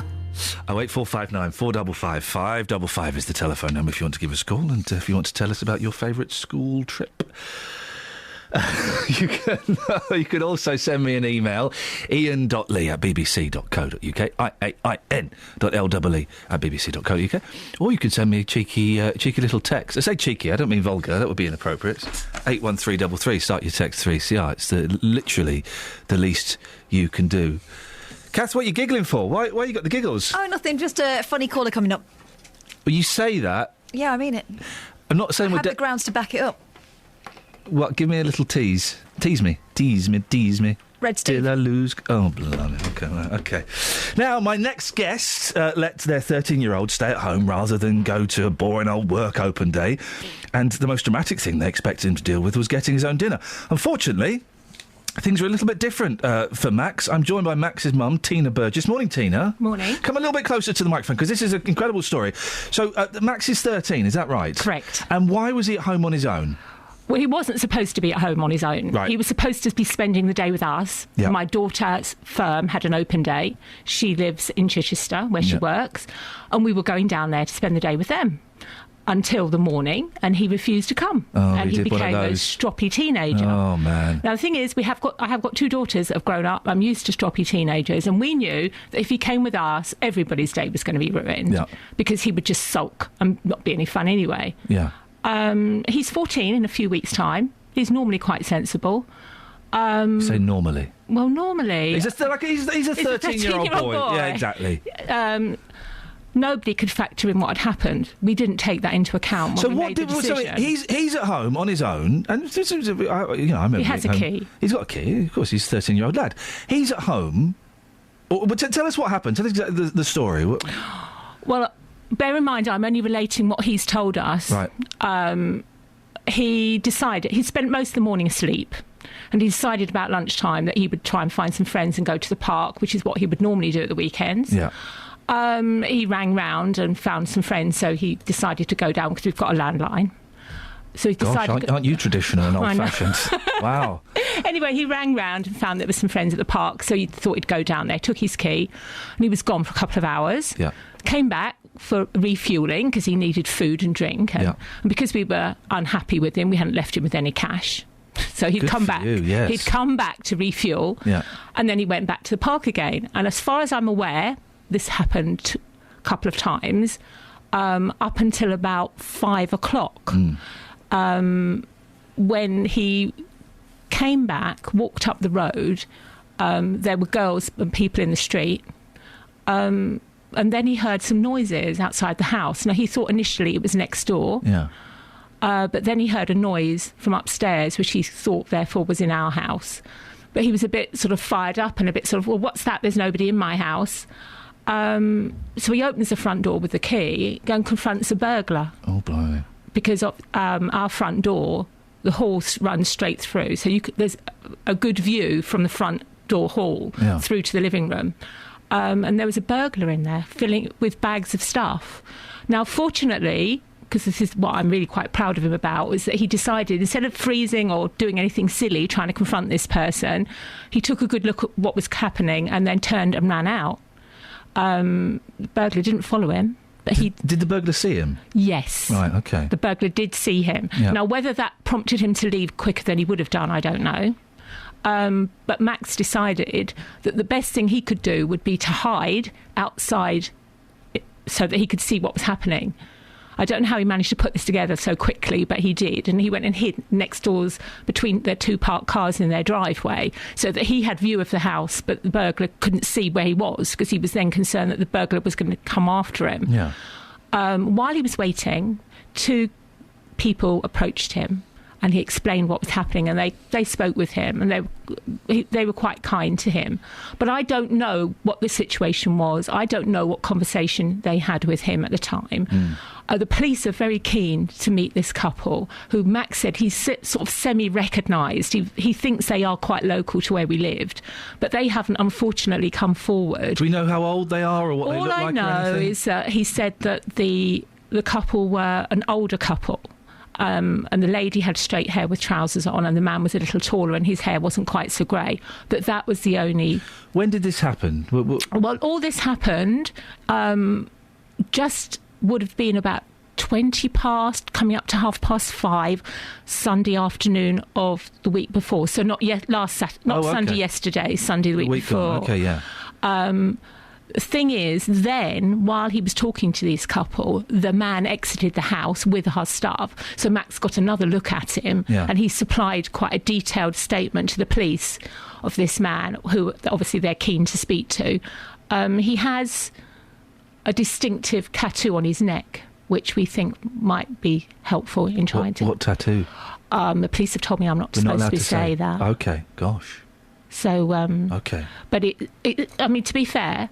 there aren't that many people with tattoos on their necks. No. And also Max's description and his clothing, etc., was quite detailed. OK, so he's been able to give a good description. He must have been terrified. Well, what happened, after this man had gone and him and the 2 people actually saw which way he left, Max came back into the property and he was terrified because he didn't ring for the police, because something in the back of his mind made him think that, well, I've got no adult here, I better not ring for a police. Yeah, oh, blimey, yeah. So he sat and waited for us to come in all that time, worrying. And, of course, when we turned up, which was only about an hour later. Yeah. About 6:20, we returned home. When we returned home, he was in an awful state because he'd been worrying, A, that we were going to tell him off because he'd let burglars in some way, which is not the case. The police have said that the door was shut properly. The burglar had opened it with some sort of chisel. So it hadn't been a case where he'd left the door open or been negligent in any way. But I thought initially when I came in and he told me that we'd been burgled, I thought he was joking. Yeah, because that's the sort of thing kids say. Yeah. But then I could see from his face, because he was shaking. Yeah. And he was, oh, poor lad. He was quite worried. Yeah. But then it was, oh, Mum, I should have confronted him. I should have knocked him down, or I should have done something. Well, thank goodness he didn't. Yeah. Because if he had have done, the man could have retaliated. And he'd got a big stone chisel, which he'd used to jemmy the door open. So he could have used that against Max. So I'm really pleased that he didn't do that. And is this right that Max's uncle got attacked by a burglar or something recently? Well, it wasn't recently. It was a few years ago, Oh, okay. but within the local area. But that may have been in the back of his mind. Yes, because he was aware that his uncle had come home and caught a burglar in his living room who'd actually attacked him with a chisel and had ripped. They had a massive fight. The house was completely wrecked by the fact that they were. It was something like out of something you see on the television where everything's smashed. The coffee table, which was glass, was broken. And my brother had all his clothes torn to shreds by this chisel because this is what they use, you see. And also, it's not like going around with a big knife. You can say there's an excuse why you have a chisel, I suppose. What did they take? What did the fella take? Well, first of all, he took a lot of electrical equipment, things that he could easily move out. He took my husband's MacBook, he took my laptop, he took a digital scanner, he took a digital Sony Walkman, he took 2 pairs of my prescription glasses. Why? God only knows that reason, I don't know. He took my Sony laptop, and then he went upstairs and took all of my bangles, loads and loads of plastic beads and bangles. He took four wicker baskets full of bangles. Gosh, maybe he's got some kind of fetish. I don't know. The police said they thought that it's because they could sell them easily because people aren't going to ask about bangles. Right. But he took my little metal box with the clear pink sides, and inside it was all my little treasures. Yeah. Things like the tags that the children had on them when they were in hospital, when they were babies. Worthless to anyone, but to you, hugely significant. And then of course. some Victorian jewellery that my grandmother had left me. There was quite a lot of things, none of them very expensive. How is Max now? I mean, it's not long after it. He seems to be a bit slightly pragmatic about it all. He's stepped back somewhat. It's me now that feels bad. He seems to have... Initially, the first couple of days, he was worrying about sleep, insisting on having the cat in the bedroom with him when he went to sleep because he felt nervous. Oh, bless But he him. has now come to terms with it a lot more. He's kicked the cat out, has he? Well, no, I think he still has a cat. Always, I've got the cat. The cat always sleeps on my bed. That's always a comforting. But he's all right, and I'm sure you're rallying around him. I mean, initially he was concerned that we were going to blame him in some way. That was part of his anguish. But now he seems to trying to move on. Which police force are dealing with it, in case anyone's got any information, or that couple are listening, or... Bedfordshire Police. Bedfordshire Police, OK. So you can give them a call, or you can give us a call, and we'll put you in the right direction. It would be very kind. They just need to tie things up with them, really. It wouldn't be anything serious. It's just that they want them to corroborate Max's story, really. Well, Tina, well done. You're raising a bright lad, a sensible lad, it would seem. You're doing well. Well, I hope so, but you can't factor in for these things because we would never have considered that somebody would be trying to break into our house in the middle of a Sunday afternoon. Yeah. He sounds like a good lad, Tina. Look Thank after you. him. Well done. 08459 455 555. Let's get the travel news now. Travel news for beds, cards and bugs. BBC Three Counties Radio. Rather slow moving at the moment on the Great North Road, heading southbound, approaching the Black Cat roundabout where those major roadworks are continuing there. The M1 heading southbound, that's rather heavy at the moment between junction 12 for Flitwick and junction 10 for Luton Airport. Take a look at the A1 further down, looking rather heavy between Stirling Corner and the Apex Corner. Also the A10, that's looking very heavy on the speed sensors between the Great Cambridge Road and junction 25 for the M25. So far on the trains, no reported problems or delays at Nicola Richards, BBC Three Counties Radio. Across beds, hearts and bugs. This is BBC Three Counties Radio.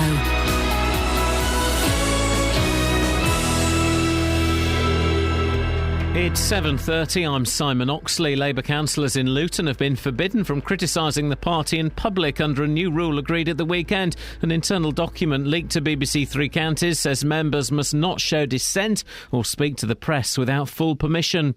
A 6-year-old girl has died after a collision with a car in Hertfordshire yesterday afternoon. It happened in Hayling Road in South Oxley. And more than £11 million is being spent in Beds, Herts and Bucks preparing to provide free school meals to primary school children in September. Councils in this region say they will be ready. Three Counties Sports. BBC Three Counties Radio. Germany is celebrating victory in the World Cup final after a 1-0 win over Argentina, courtesy of Mario Götze's extra-time winner. Chelsea's Andre Schürrle provided the cross for Götze to score. It's the best moment in my life, I have to tell. I never felt like this. I didn't know where I am when Mario scored because I knew we had some time left and we need to defend. And then when the referee blew the whistle, it was just overcome me. I had to cry. And it's being reported in Brazil that Luis Felipe Scolari has resigned as Brazil's coach. Watford have completed their pre-season matches in Austria with another 0-0 draw, this time against FC Chemnitzer. Milton Keynes Dons have a friendly tonight in Ireland against St James's Gate. In cricket, England and India drew the first test at Trent Bridge. They start the second test at Lords on Thursday. India reached 391 for 9 in their second innings, but Alistair Cook's side had them in trouble at one stage yesterday on 184 for 6. We know that we can put India under some pressure when we bat. We know we can score heavy runs against the attack once we get in, and we know we can put their top order under pressure. But we just need a bit, obviously we need a pitch with a bit more life in it. Justin Rose won the Scottish Open golf, finishing 16 under par. Buckinghamshire's Tyrrell Hatton was in joint fourth, 6 shots behind after a final round of 68, which means he qualifies for this week's Open at Hoylake. In the Women's British Open, Woburn-based Charlie Hull slipped out of contention with a final round of 78 to finish 6 shots behind the winner. I played rubbish today, to be honest. I was a bit nervous because the ball was moving and stuff on the greens. I learnt a lot from this round today. Again, I think I'll be 11th or 12th or something.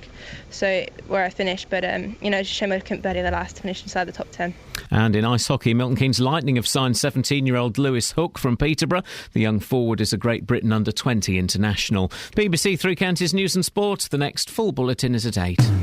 Call 08459 455 555. BBC Three Counties Radio. Morning, this is Iain Lee, BBC Three Counties Radio. 08459 455 555 is the telephone number. If you want to give us a call about any of the bits and pieces, what we are talking about this morning, you can also send me a text, 81333. Start your text 3CR. Now, Luton Labour Party have banned councillors from speaking to journalists in all instances other than specific circumstances on ward issues. We can reveal that the move was approved at a meeting on Friday night, and a senior Labour source has already branded it paranoid and counterproductive. It comes after our political reporter Paul Scoynes uncovered allegations of membership packing in the town. Or we can speak to Luton's Liberal Democrat leader, David Franks. Good morning, David. Good morning, Iain. David, what's your reaction to this? Well, I'm not terribly surprised, Iain, to be quite honest with you. The fact that there's been a massive war going on in Luton Labour Party for years and years and years is a well-known fact. The fact that they then start treating each other like little children is not terribly surprising. What is surprising, of course, is that they put up with it. It must be a dreadful atmosphere in which to try and work. I certainly wouldn't live with it. Why do you think that the Labour Party are behaving like this? Well, it's riven with factions. Are you in the Gavin Shuker Labour Party or the Hussein Labour Party, or which Labour Party are you in? The whole thing is just a maze. What's the word I'm looking for? A jigsaw puzzle of different factions. Doesn't the Lib Dems have a rule about criticising the party openly? Well, I mean, no. When we were actually running the council with all the pressures that we had then. And more members than we've got now, obviously. No, we didn't have this sort of problem. I mean, half the problem, of course, is they don't even like each other. And that makes it very difficult. Once you start getting into personality difficulties, it becomes extremely difficult to manage. David, would you have minded, or how would you have reacted if one of your councillors, basically slagged you or one of your policies off? Well, we constantly slag policies off. I mean, no one can be in a party where they agree with absolutely everything that every person in that party wants to do. Of course, there are going to be differences, and you talk about those differences, and you talk about them like grown-ups, and you sort out a position, and then you all move forward. When it gets really, really impossible to manage is when it gets personal. Would you mind if they talked about it openly? For example, if someone came on this show or went to the local newspaper to talk about the differences? Well, no, we do it all the time. I mean, I've been on your radio station talking to various people about Nick Clegg's position on tuition fees, for example. We're quite open about it. When we don't agree, we don't agree. But we don't make it personal. Is there any benefit in the fact that this is encouraging the local party to display unity? Does it not make them look stronger in some ways? Well, it doesn't make them look stronger when it's just a thin veil. It's a disguise, isn't it? The leader, Hazel Simmons, was surprised that we would be featuring this story so prominently in the show this morning, and she'll be on in about an hour's time. Do you think it's an important story? Well, I think it's important that people know what's going on in the town hall, particularly when it has an effect on the town. I mean, all this constant squabbling and backbiting and stabbing each other verbally, it does tend to make them take their eye off some of the relatively small but nevertheless important things that matter around the town. Just look at fly posting, for example. We've virtually eliminated fly posting a few years ago. Now the town is absolutely rife with it. It looks awful. And it's because they are too busy concentrating on fighting each other. They lose sight of some of the small, important issues. David, thanks for your time. That's Luton's Liberal Democrat leader, David Franks. Call 08459 455 555. BBC Three Counties Radio. Good stretch. Oh, I've got a good stretch going on there. I didn't want to break that stretch, Kels. Oh, I should have kept it going. Do you know what I hate? I do know what you hate, but I don't think we're allowed to mention it on the air, are we? Do you know what else I hate? No. When you're having a really good stretch, you're all stretching, and someone pokes you. Who does that? People do it. Who do it? People do it. Who do it? Who do that? No. Just people in general. Winds me up. Steve? Hello, morning. You ever been poked while you're having a stretch? What's that? Have you ever been poked while you're having a stretch? Poked? Yeah, when people do poke you when you lift your arms up, just to annoy you. Who pokes you when you're having a stretch? Who do that? Just your friends and people you're working with, just for a bit of fun, innit? They ain't friends. They ain't friends if they're poking you while you're having a stretch. I've got no friends. That's the best way to be, isn't it? Mate, isn't it just? What's oh, hang on a second, Kelly. Also, what's annoying is when you're yawning and someone thinks it's funny to put their finger in your mouth. Put their what? Finger. A finger in your mouth. I got quite badly bitten. Good. Yeah. Well, that's great fun, but I think Pinko Steve has called in about something a little bit more important than being poked while stretching. Steve, what you got for us? Free speech and communism, live and well in Luton, I see. Oh yeah. Go on. If they want to be gagged, why don't they go to Russia?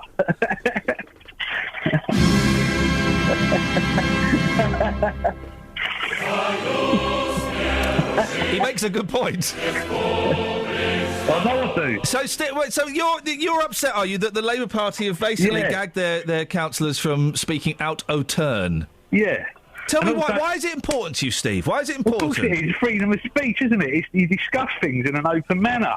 Things can be improved by discussing and criticising. If you didn't criticise to things and issues, things wouldn't move on, would they? We wouldn't be able to advance in our way of life. So we have to speak and socialise and discuss it. I do worry, Steve. Yeah, because you agree with me, I know. Yeah, exactly, because I do agree with you. I'm becoming more and more like you as I get... Oh, not in every way. That would be horrible. But I haven't got a witch's cackle, for example. But so when you hear stories like this about the Luton Labour Party kind of supposedly gagging their councillors, what's your reaction, Steve, apart from phoning up and having a go at me? I'm not having a go at you, I'm having a go at them, aren't I?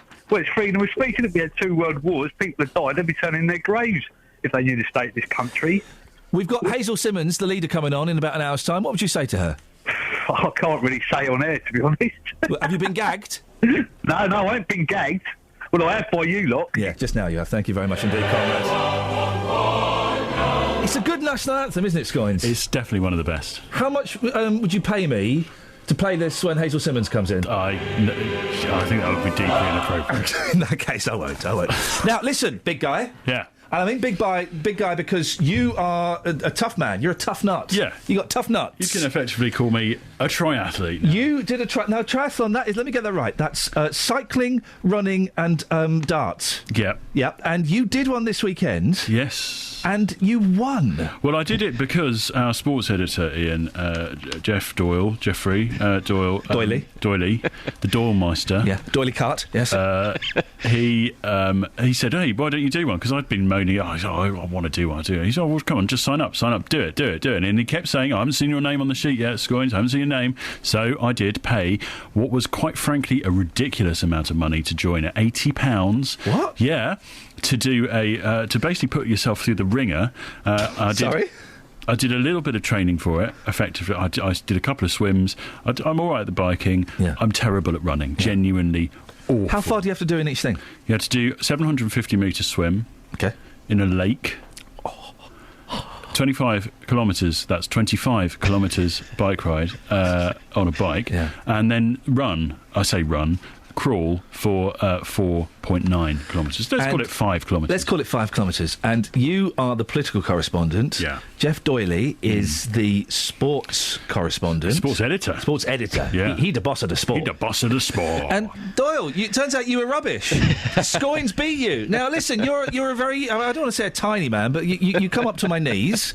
You're lithe, you're fit, you're always bouncing around the office. Yeah. What the hell happened to you, man? Yeah? It was a disappointment, to say the very least. He didn't just beat you. It wasn't like, he overtook you. He thrashed you, mate. He killed you. Yeah, where it said 25k on the bike, I managed to do about 36k. Oh. Took a wrong turning. Come on, mate. That's complete and utter bullshine, and you know it. Those things are really... They're marked out where you have to go. Oh, dear. How many other people did 35k on the bike, Well, Jeff? there were certainly a few others, because... Were they all following you, then? Some of them were. Well, at one point, when I went the wrong way, I turned back round, thinking I've gone the wrong way, turned back round, met somebody else who'd done the same thing, and then we decided, no, it must be the right way, and went back out again the way I'd just gone that was the wrong way. Wow. So I did it twice, not just once. How are those? Jeff has these special handlebars that make you go faster. Oh, yeah? Yeah. They basically, you have to sit forward like Superman. Oh, yeah. And they're called aero bars to make you more aerodynamic. You got aero bars? Yeah, they're lovely. Ooh. Lovely on the old bike. I fancy an aero bar. I fancy a whisper. Yeah, but it'd be great if you were going the right way on those aero things. It'd be fantastic. On, Doyle, listen, man up. You got thrashed by Paul Scoins, who is, let's be honest, I mean, he cycles a bit, but he's not particularly fit. That must be humiliating for you. When are you going to stand down as sports editor? Yeah. Yes, resignate. I have had a thought about it. Yeah. But I am. Are you going to do it live on air now? I'm still blaming the steward, who I know where the bit Stuart was. got steward? He looked like he wasn't too fussed about life and pointing people in the right direction. To be fair though, Jeff, we did set off at the same time, didn't we? How did you do on the swim? You did beat me on the swim. No problem about that. I didn't just beat you on the swim, mate. I flew round. What were your times, Paul? What's your time? Oh, just under 2 hours. Was it? Yeah. I haven't. To be honest, I haven't even looked. Oh, that is such rubbish! And can I just time out, guys? I'm really enjoying this laddish banter. Thanks so much. Seriously, I feel like a proper bloke. Let's go and have a beer and a pizza. So come on, are you still, Jeff? Are you still doing it? Oh no! Jeff, have you gone? He's taken the coward's way out. He's breaking. I'm back. That wasn't me. Yeah, that's you now. He's gone. What a chancer! What a coward! Well, Well, I'd like to shake hands to the new sports editor. Thank you very much. Paul Stoynes. I will be bringing you all the latest interviews on the Lutons and the Watfords and the other big Just 1 second. Girls. Yeah. Did you hear me doing banter with Doyley and Scoinsey? Sports bands. Did you hear it? Do you like it? Well done. Yeah? Do you feel like a man now? Do you want to sit on my knee? Me? Either. I already am. I'll get Scoins off and you can come on. By the way, that sports bants is out. What? Hey, girls, do you want to sit on my knee? Come on, girls. Keep that for off air, and even then you're in trouble. Oh, dearie me. Women's lib. Should we go to the darts this year? Yeah. I'd love to do that. I would love to go to the darts. That'd be good fun. Can we get a curry? Yeah. And then get drunk and snog? Travel news for beds, cards and bugs. BBC Three Counties Radio. Rather slow moving on the Great North Road heading southbound, approaching the Black Cat roundabout. Also the M1 starting to build between junction 12 for Flitwick and junction 10 for Luton Airport. Also the A1M looking rather heavy moving just around junction 7 for the A602. Take a look at the M25. So far on the sensors, rather slow moving heading anti-clockwise between junction 22 for St Albans and junction 19 at Watford. Take a look at the A1. That's looking heavy as well between Stirling Corner and Apex Corner, and seeing delays of up to half an hour on London Midland.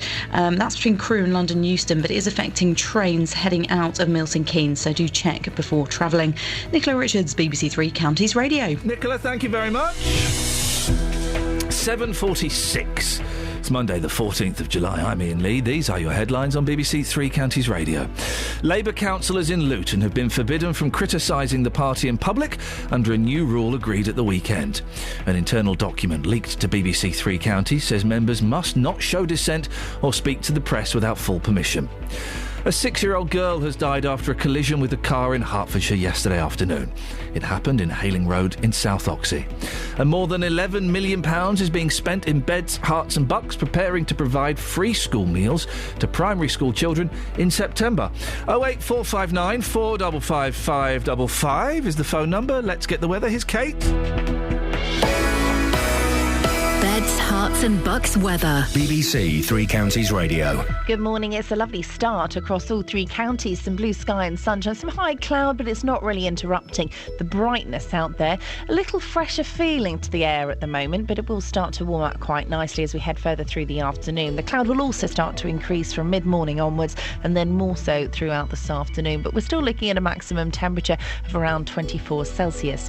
Overnight, we're hanging on to the cloud that develops through the day, and this is going to prevent the temperature from dropping down. Quite a warm and muggy night on the cards, down to 16, 17 Celsius. We also run the risk of maybe a spot or two of light rain and drizzle as a very weak cold front moves through. It's not going to satisfy any garden thirst, unfortunately, but we may still get a spot or two.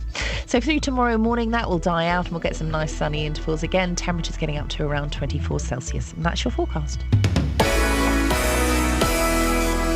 Every weekday morning from 9. Good morning, welcome to the JVS show. Your local stories. Have you had to rebuild your life after being a victim of crime? Do you think it's inhumane to keep people in prison for life? Do you think that immigration needs to stop? Your local life. Why do 70% of this country feel immigration is wrong? We've actually got an open doors policy. I am just so angry listening to some of them people. What the government are doing, they'll start introducing American-type sentencing, like 200 years in prison. The JVS show. British people are not xenophobic. Weekday mornings from 9 on BBC Three Counties Radio. Morning, this is Iain Lee, BBC Three Counties Radio, etc, etc, etc. 08459 455 555 is the telephone number. Hey guys, there's a cure for Alzheimer's. Say cure. It's on the front page of the Daily Mail, so we take with a POS. Pinch of salt. It's also on the front page of the Daily Express, so that makes it science. We take that with a POS as well. What's wrong? Pos. We take that with some pos. How to beat Alzheimer's. Experts reveal 7 lifestyle changes. Oh, not the 7 lifestyle changes again. Oh, they do this all the time. Put it in capitals, otherwise I can't read it. They do this all the time. I'm joking. It's 20 minutes walk a day. You can stave off Alzheimer's. I'm going to say walking, less booze, less smoking, eating fruit and veg, sleeping. We need not getting more. Stressed. Don't get stressed. One more. Don't have any children. Okay, let's have a little look. See. Okay.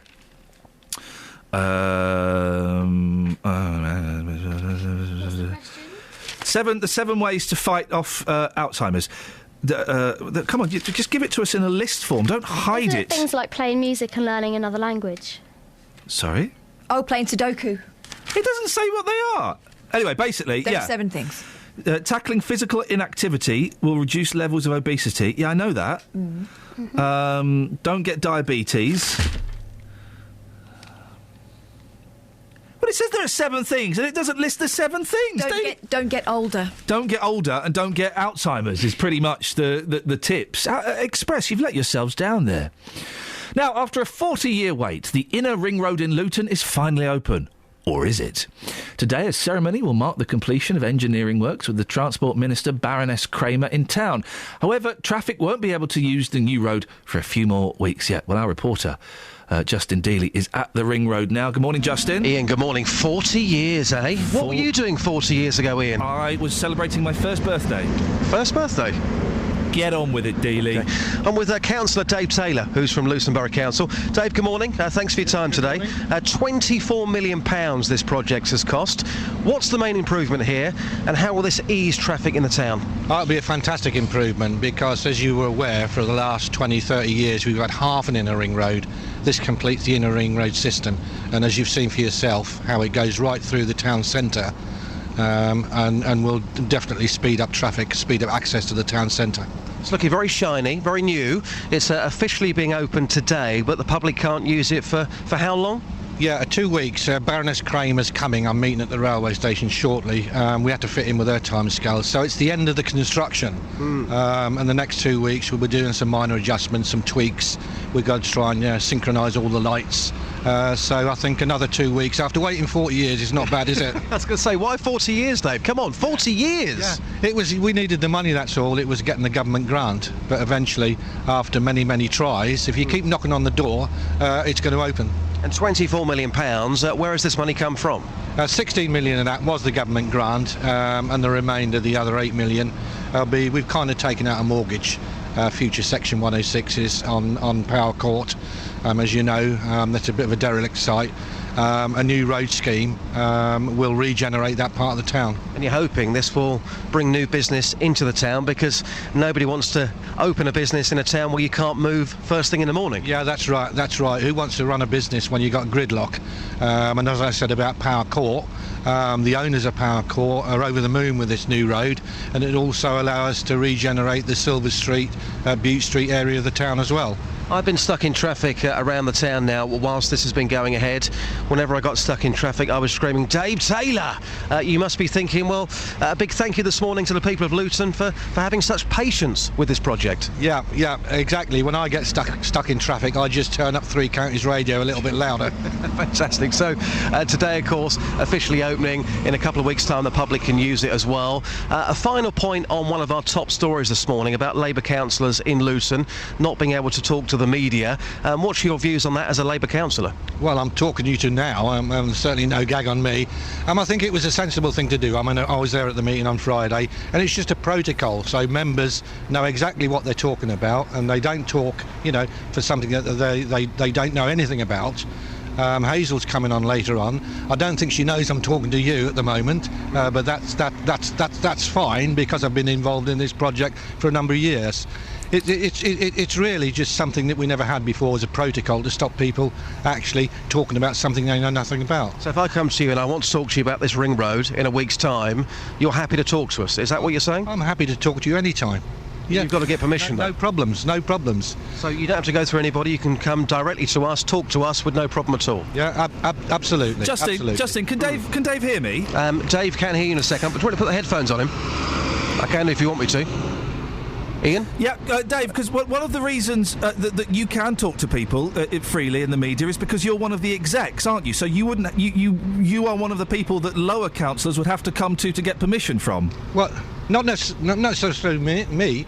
I mean, I'm talking to you about highways and traffic and you know... No, but you are one of the execs, so you do have, with this new rule, you do still have the freedom to talk to the press, don't you? Other councillors below the rank of executive do not. They would have to come and speak to one of the executives to clear that up, wouldn't they? Well, if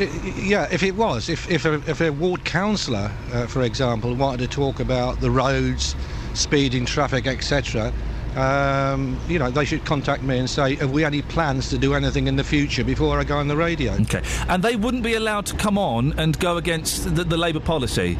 Well, they would have to agree. They wouldn't. If they had concerns, you could veto them coming on, couldn't you? Is that fair? You know, I don't think veto is a correct word. It's just to make sure... No, it's not a gag. It's not a gag. New rules prevent councillors from criticising the party in public. I'm not sure what word you would use for that. Yeah, well, that seems quite sensible. Why? Yeah, why should anybody a member of the party want to criticise the party in public? If they feel that the party is doing something wrong. It's freedom of speech, isn't it? You do that internally. You do that within the party. If you think something's wrong, then you take it out within the party, not outside. Why is that, do you think, Dave? Because I don't quite understand that. I expect my councillors to have the freedom to express themselves. Yeah, they do. And more or less that's the... But only internally and not to the public. Well, yeah, absolutely. So that's not freedom to express themselves, is it? No, if you sign up as a Labour councillor, you've been elected as a member of the Labour Party to represent your constituents, and you abide by the Labour Party rules. Simple as that. But that isn't the Labour Party rules generally, is it? That's just in Luton. It's the rule within the group. It's just a protocol. That's all it is. But Dave, there will be some people concerned that if a councillor is concerned with what the Labour Party is doing in Luton, they're not allowed to express that in a public forum. So therefore, those concerns that might be completely valid don't get heard by the public. Is that fair? The first thing you do if you've got a problem with any aspect of the Labour Party, you take it up within the Labour Party. You don't go... And if they don't listen? Well, it's try and resolve the issue. And if they don't resolve the issue? Well, I don't know. That's a hypothetical argument at the moment. Well, no, but it would seem unfair, wouldn't it, that if a councillor who has been elected and people expect them to be honest and to be true to their values, if a councillor has an issue that is brushed aside by the Labour Party in Luton, that they have to keep quiet about it. Well, no, there's lots of mechanisms within the party that involve them, complaints. that don't involve them talking to the press or the media. Yeah. At least if you're going to talk to the press, you want to get the facts right. But supposing they have got the facts right, but they just go against what the Labour Party in Luton wants to promote and say. Yeah, I mean these are wide issues. I mean a lot of hypothetical arguments. I mean we're not gagging anybody. We want ward councillors to do their job, and they were elected by their electorate. So you're not gagging anybody, but ward councillors cannot talk to the press unless you or Hazel or one of the other execs agrees with what they're saying. If they seek advice, that's all about any particular issue. But they have to seek advice. They say I want to go on the radio to talk about schools. Take it up. What's the council policy, etc., etc.? Do we agree with free schools? Do we agree with academies? So they're not allowed to think and for themselves. Just get what the party policy is. Okay, so they're not allowed to express their own personal opinion. Of course they can. Of course they can, providing they know the facts first. Okay, so do we support academies? Do we support free schools? Okay, but it's not just about that, though, is it? It's about expressing concerns of maybe some of the practices within the party and some of the policies and some of the other things that are going on. They would not be allowed to do that. They would not be able to criticise the party in public. No, it's you internal politics. You keep it internal. Dave, thank you very much for that. Internal politics, you keep it internal. That's Councillor Dave Taylor. Your thoughts on that, please? Are we making an issue out of nothing? I don't think so. I expect my councillors, if they disagree with the party, to be able to come out and say, I don't think this is right. And then it's up to us, isn't it, as members of the public, to decide who we agree with. Do we agree with the party or do we agree with the councillor? Are we grateful that someone has stepped up above the parapet and expressed a concern about something? This policy, as far as I'm aware, is exclusive to Luton Labour Party. It's not Labour policy per se across the country. 08459 455 555. Travel news for beds, cards and bugs. BBC Three Counties Radio. Rather slow moving at the moment on the Great North Road, heading southbound at the Black Cat roundabout. Looking busy at the moment to the Kimbolton turn-off. Now there's a shed load of sand on the road there, so do approach that with care. The M1 heading southbound, heavy moving at the moment between junction 12 for Flitwick and junction 10 at Luton Airport. And the M25 looking heavy between 17 at Maple Cross and junction 14 for Heathrow Terminal 4. Taking a look at the trains and delays on London Midland between Crewe and London Euston. That is affecting trains heading out of Milton Keynes, so do check before travelling. Thank you very much. Do you want your councillors to speak freely and openly, even if what they're saying goes against party policy? 08459 455 555. Local and vocal across Beds, Herts and Bucks. This is BBC Three Counties Radio.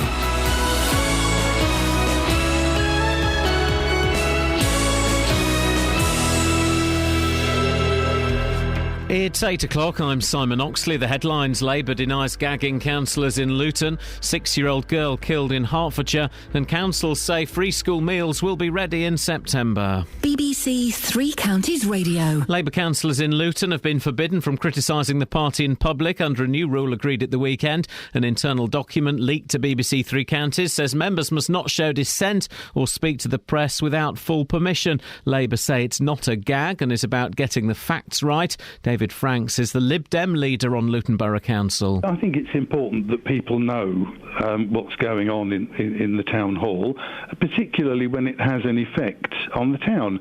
I mean, all this constant squabbling and backbiting, and it does tend to make them take their eye off some of the relatively small but nevertheless important things that matter. A 6-year-old girl has died after a collision with a car in Hertfordshire yesterday afternoon. It happened at 3 o'clock in Hayling Road in South Oxley. Hertfordshire police say the girl died in hospital. The driver and passengers in the car, a Land Rover Discovery, were not injured. A Luton mother has praised her teenage son for not confronting a burglar he discovered in their home. 13-year-old Max Burgess hid as the thief made off with jewellery and computers from the house in Pomfret Avenue last Sunday evening. Police are appealing for witnesses. His mum Tina told this programme she's glad he didn't tackle the thief. He was shaking. He was quite worried. Yeah. But then it was, oh, Mum, I should have confronted him. I should have knocked him down, or I should have done something. Well, thank goodness he didn't. Yeah. Because if he had have done, the man could have retaliated, and he'd got a big stone chisel which he'd used to jemmy the door open, so he could have used that against Max. So I'm really pleased that he didn't do that. Details of more than £1 billion in defence spending will be outlined by the Prime Minister today in a speech at the Farnborough Air Show. There'll be a boost for special forces and high-tech intelligence gathering to counter the threat from terrorists. More than £11 million is being spent in Beds, Herts and Bucks preparing to provide free school meals to primary school children. The new government directive that covers all children from reception to year 2 comes into force in September. Councils in this region say they will be ready. Lynn O'Brien is from Hertfordshire Catering Limited, who are providing support to schools in the county. Since after Christmas, when we started working with some of these schools who've got big problems, especially schools where they're going to have, say, more than additional 50 children a day, we've been working with them to sort of come up with innovative solutions around about how they can actually address that. The formal opening of the £24 million Luton Inner Ring Road is taking place this morning, but motorists won't have full access to it straight away. Transport Minister Baroness Kramer is due to attend the opening ceremony. There'll be a phased opening over the school summer holidays. In sport, Germany is celebrating victory in the World Cup final after a 1-0 win over Argentina, courtesy of Mario Götze's extra-time goal. The weather: dry and sunny this morning, cloudier this afternoon with a chance of a shower this evening. A maximum temperature 25 degrees Celsius. And you can get the latest news and sport online at bbc.co.uk/Three Counties. BBC Three Counties Radio's big tour of Beds, Herts and Bucks. When you go out, even just walking your dog of an evening, people will stop and chat to you. It's all about where you live. It's a gorgeous village, very picturesque. It has a lovely mill. And all this week, we're featuring some of our North Bedfordshire villages. It's a good old community, a bit like the Hot Fuzz community. The big tour of Beds, Herts and Bucks. BBC Three Counties Radio.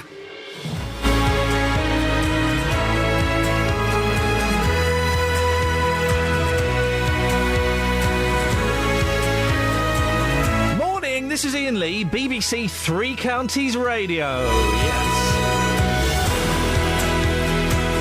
Yep.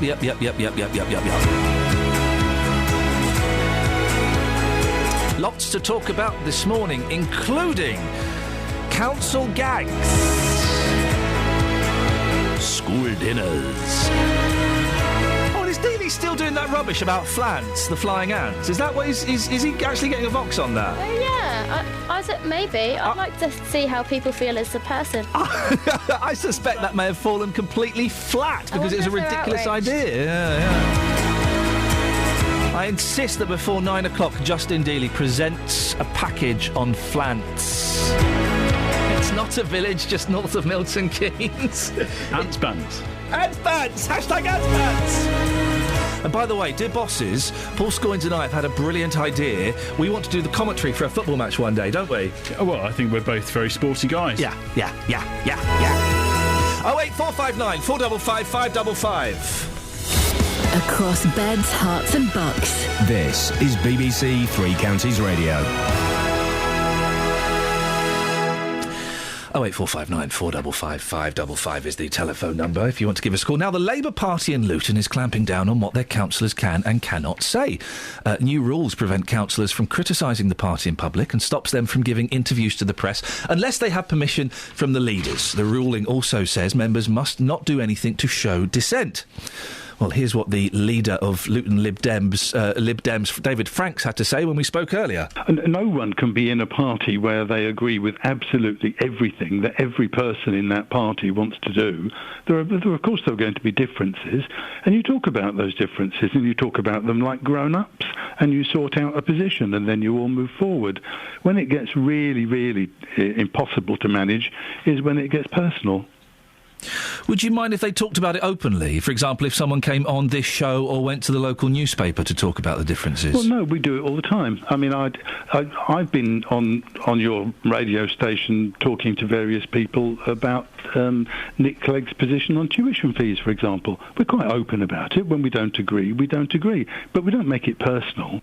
Well, our political reporter Paul Scoins joins me in the studio. So, Paul, we spoke to David Franks just before the news at 8 o'clock. Sorry, David Franks. We spoke to Dave Taylor, apologies, just from Labour, just before the news at 8 o'clock. He doesn't seem to think that there's a problem. Well, the view of the sort of party leaders is this has been introduced, this new guidance has been introduced really just to present a united front to make sure that when Labour councillors speak openly, they all speak with the same voice. And you can kind of see that. Perhaps for the leadership, for the executive, you would expect the executive of the council to say the same thing. It's the same that happens in Parliament. The Cabinet don't criticise one another. We've had stories here about the David Liddington, the MP for Aylesbury, who's the Europe Minister, and of course HS2 goes right through his patch. He's not openly... I think his position is known, but he's not voted against it. Cheryl Gillan, when she was Welsh Secretary, she didn't vote against HS2 and was criticised for that as well. But she didn't. She took what's called collective responsibility. Now, you can expect that in the leadership, but this stretches out to every single councillor. So every single Labour councillor cannot say, if they disagree with something openly anymore. They now have to do that privately, and we won't know that. So we will only hear from Luton Labour what they want us, what the execs want us to hear. Effectively, yes. Anything that's criticising policy has to be done behind closed doors. And the council leader, Hazel Simmons, you're talking to us shortly, said that the reason for that is really so that everybody speaks with the same voice, that they perhaps know the policy before they go on and talk about it. So they don't. So the first thing that the executive find out about whether or not a councillor disagrees with it isn't on the radio. They do it in person. We spoke to Councillor Dave Taylor this morning, as I say, just before 8 o'clock. The two reasons I would imagine that we spoke to him are, one, he was saying a very positive thing about the Ring Road, which is great. Two, he's also one of the execs as well, isn't he? So he is one of the people that could be approached by councillors lower down the food chain, and I say that with respect, who want to express something. They would possibly have to go through him. Yeah, and that was organised through Luton Borough Council, who are not part of this. I should stress, this is a Labour decision, not a Luton Borough Council decision. So the council would have been contacted and would have been, this is a Luton council project, they would put up the councillor for it. This is, I suppose, a little bit separate, because sometimes we want to talk about the goings-on within the party, to get a feel for, as David Franks said earlier on, what's going on in the town hall, to get a sense of who your leaders are, what they're thinking about, what the sort of atmosphere is around the place, what people really think about the decisions being taken. And what this guidance will do is perhaps stifle that a little bit, or stop us from really perhaps getting the real sense of what councillors really think. Well, I guess all we'll get in that case are those rather dull press releases that we get from all councils, which often have interesting stories but are quite dull and one-sided. And one of the beauties of doing this job and being in this country is that we can speak to people who inject personality into it, who give it a little bit of life, and can also be questioned about some of these decisions. Absolutely, and sometimes, Iain, politicians disagree with one another, even on the same side. How dare you? We've had, there's famous ones, aren't there? Nadine Dorries, of course, she's disagreed with her party. Once or twice, yes. We've had even councils in the patch who've disagreed with government policy, and indeed there have been councillors within the groups who've disagreed with each other. They've spoken to us. The leaders have said, well, that's so-and-so, or, we shouldn't, that's just their own view. But this is explicitly putting down in black and white that members, and I'm quoting here, must ensure they do nothing publicly or in the media to show dissent. That's a very strongly worded statement. We know that some councillors are unhappy about this. Can they challenge this? Is this legal? Is there anything they can do? I mean, they can't... We, for example, couldn't get a councillor to come on the show this morning and say, I think this policy is outrageous, because it would go against the policy. It would go against the policy. Now, perhaps they might be feeling a little bit difficult to do it. Perhaps they don't want to speak out openly against it. I should stress that this went through without any votes against it. Now, I've been told that there were at least the comments put to the leadership beforehand, that there was an unease about the way that this was being worded, about the sort of general sort of thinking behind the whole thing. I've been told by one senior source in the region from Labour that it was embarrassing, counterproductive and completely paranoid. And as David Frank said earlier, you expect a little bit of this in a party. When he was party leader, he got it. Does it show that the party's not together, or does it show that there are a variety of different opinions and, we're all grown up, we can interpret it ourselves? But I think this is a fairly sort of strict structure. No on-air grievances by anyone, only within the confines of internal meetings, and all interviews to be conducted by the leadership. So Hazel Simmons coming on just after 8:30. We've got 2 texts on this that I want to read. Ian, I want to tell you my views on the local Labour Party, but I can't. I'm a Labour voter and I don't want to go against the party, so I'll vote for another party and not the People's Republic of Luton. Stop the gagging Labour or lose voters. And then Matt in Luton says, this policy is no different than any other business. I'm sure if you have a problem with the BBC, which is a public company, you couldn't just blurt it out on the air. Well, there is some truth in that about companies, but I could say anything I wanted about the BBC. For example, I think EastEnders is a complete waste of money and there aren't enough women on BBC Three Counties Radio. Arguably, you could say that there are certainly companies that would do this, and we would expect in the private business, that if you work for a bank, that you don't go out and say, I think a bank is not very good or rubbish. But it's a different The difference here is that these are elected representatives. These are people who you voted for, who are supposed to represent the view of the public. We are there to test them as not just the media, but also anybody. Anybody can test somebody's views. You should be able to do that. We're in a free country. You should be able to openly question people. And as an elected official, you would assume that they should be openly able to say anything they like, not just in the confines of a private room. Finally, it's a really interesting email from Ken. Surely the most important aspect of this is that the existence of the new rule itself was supposed to be a secret. Yes, indeed. What does that We say? weren't supposed to know about this, were we? No, of course. No, it was an internal party decision, and that's why the leader was so surprised that we would be interested in this. But I think, as you can see from the reaction we've had, there's been, there was just some interest in it, and indeed, someone felt strongly enough to send this over to me. One thing I'm slightly concerned about now is I've just slagged off the BBC. Am I seriously? What's the position on that? I was just trying to be Billy Big Trousers. I didn't really think it. I think there are plenty of women on 3CR, and EastEnders is great. I mean, what is the BBC? Thanks, Ian. Oh, nuts. Across beds, hearts and bucks. This is Iain Lee. BBC Three Counties Radio. That's music, Paul, was your theme to leave the studio. Okay. Has Jeff called back? No, no, he's weeping like a baby. He's weeping like a baby. 08459 455 555 is the telephone number. Oh no! Oh no! What's the matter now? Nuts. Oh. Is the problem that you're late for travel? No, I'm early for travel. You're not.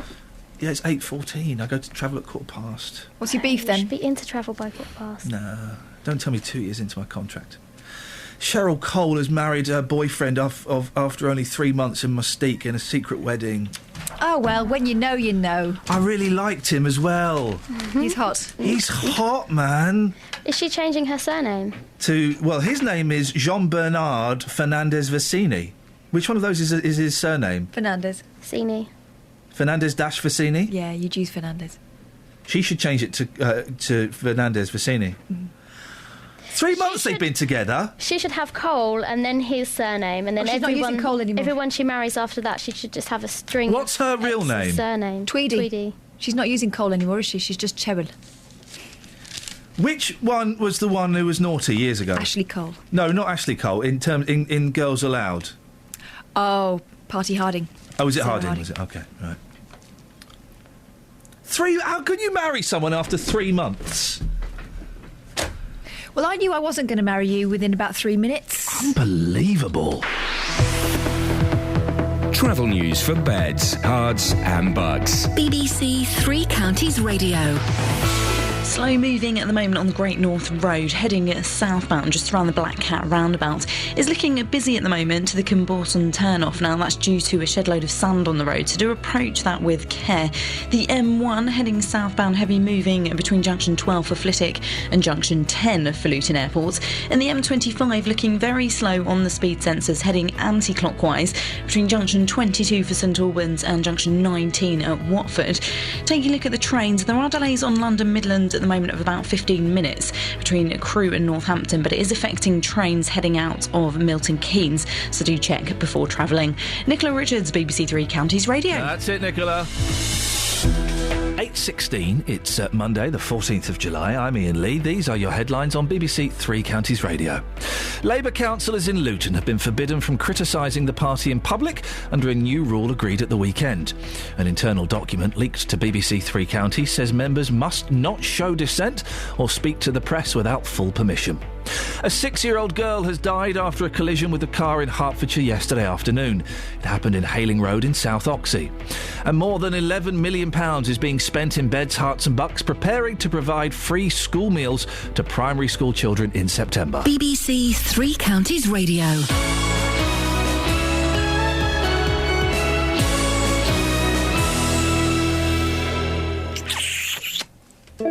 Nick Coffer, across Beds, Herts and Bucks. I'm at Bletchley Park today for a very, very important special occasion. For me, being out of the studio is about putting faces to names and bringing to life all that's brilliant about Beds, Herts and Bucks. If you know the high street here and you've never seen what goes on behind, you really should, because it's like a whole new world. Nick Coffer. I think for my listeners, they get a chance to hear about places they may never have visited. In fact, they may never have heard of. And also, they hear the stories from the people that bring those places to life. That is one of the mysteries of Abbots Langley Fire Brigade. Nick Coffer, across Beds, Herts and Bucks on BBC Three Counties Radio. Across Beds, Herts and Bucks. This is Iain Lee. BBC Three Counties Radio. You're back? I'm back. You used to take weeks off willy-nilly. Look what the cat's dragged in. Oh, I've not heard that phrase for a long time. It's me. You look absolutely shattered. Relaxing week. I've had quite a busy week. Yes, okay. Yes, well, but I'm back and fighting fit. It's good to have you back. Oh, thanks very much. I missed you, man. Did you? Yeah, I did miss you. Oh, you're not normally nice like this. No, I didn't think I would miss you because I don't particularly like you. But I did miss you. But I sort of went, and it's nice having David Prever, and I like David a lot. I used to work with him years ago in another life. But by Wednesday, I was pining for you. Were you? Yeah, I was. Oh, well, by 12 today, you'll be hoping I go off on another holiday. I'll be sick of you again. Yeah, exactly. What's on your show today? Coming up on the big phone in this morning at 9, should the Church allow women to be bishops? The Church of England will decide later whether to allow women to become bishops. The General Synod came close to an agreement on the issue 2 years ago. But 6 members of the elected governing body of the Church refused to vote in favour of the plan. Locally, the Bishop of St Albans, Dr Alan Smith, has told BBC Three Counties Radio that we must respect the views of traditionalists who say their Christian conscience prevents them from supporting the idea that women could become bishops. Yeah. Well, whether you're religious or not, from 9 this morning, very keen to hear your views on this. Should the Church allow women to be bishops? You can call me on 08459 455 555, and as always, after 9, you can text as well on 81333, starting your text with 3CR. And I just wonder if there are, particularly any women listening this morning, who may well be churchgoers, who really do object to the idea of there being women bishops. What's the beef with bishops? I don't understand why you would have a problem with women bishops. Personally, I can't understand it either. Yeah. And from what I've heard this morning, even if they are allowed to become women bishops, there's still going to be all these clauses. For example, if some of the traditionalists in the church, if they decide they're not very happy with having a woman bishop, they can all get together and vote her out. Brilliant. Hey, Christian Church of England, why don't you drag yourself into the 19th century? Come on, guys, for goodness sakes. Well, I've done this before in the past, I'm sure you have, and it amazes me some of the old-fashioned views that some Christians, I would suggest a minority, I don't know for sure, have about women and their role in the church. Isn't the Queen the head of the church? She's the head of it. So she's last time I checked, she's not a bishop. She's not a bishop. You're right. You'll get some good calls on that to look forward to. I hope so. From 9 this morning, should the Church allow women to be bishops? Across beds, hearts and bucks. This is Iain Lee. BBC Three Counties Radio.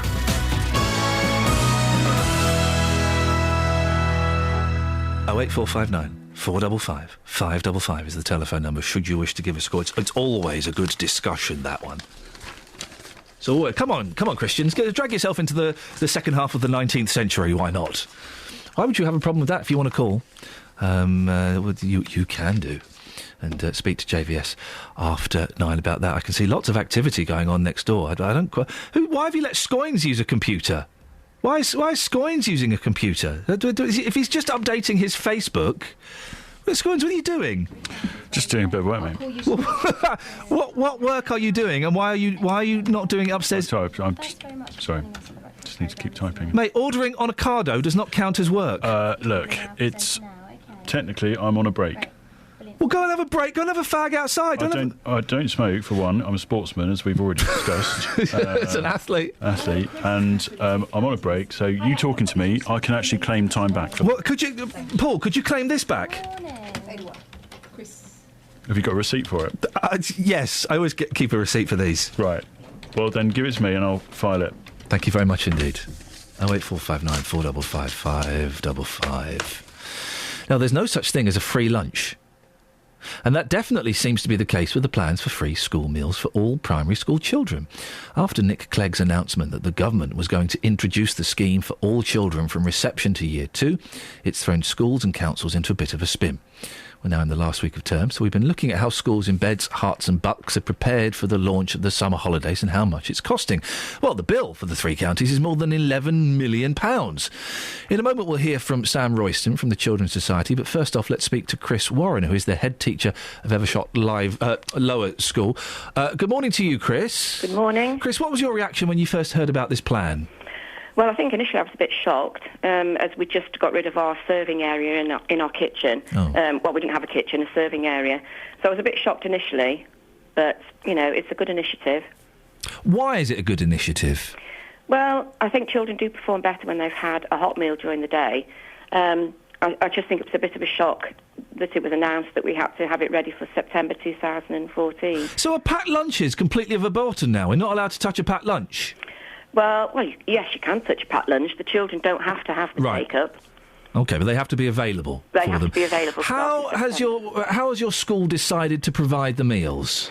Well, because we're an academy, we're in the fortunate position where we had access to some funding from the Academy's capital maintenance grant.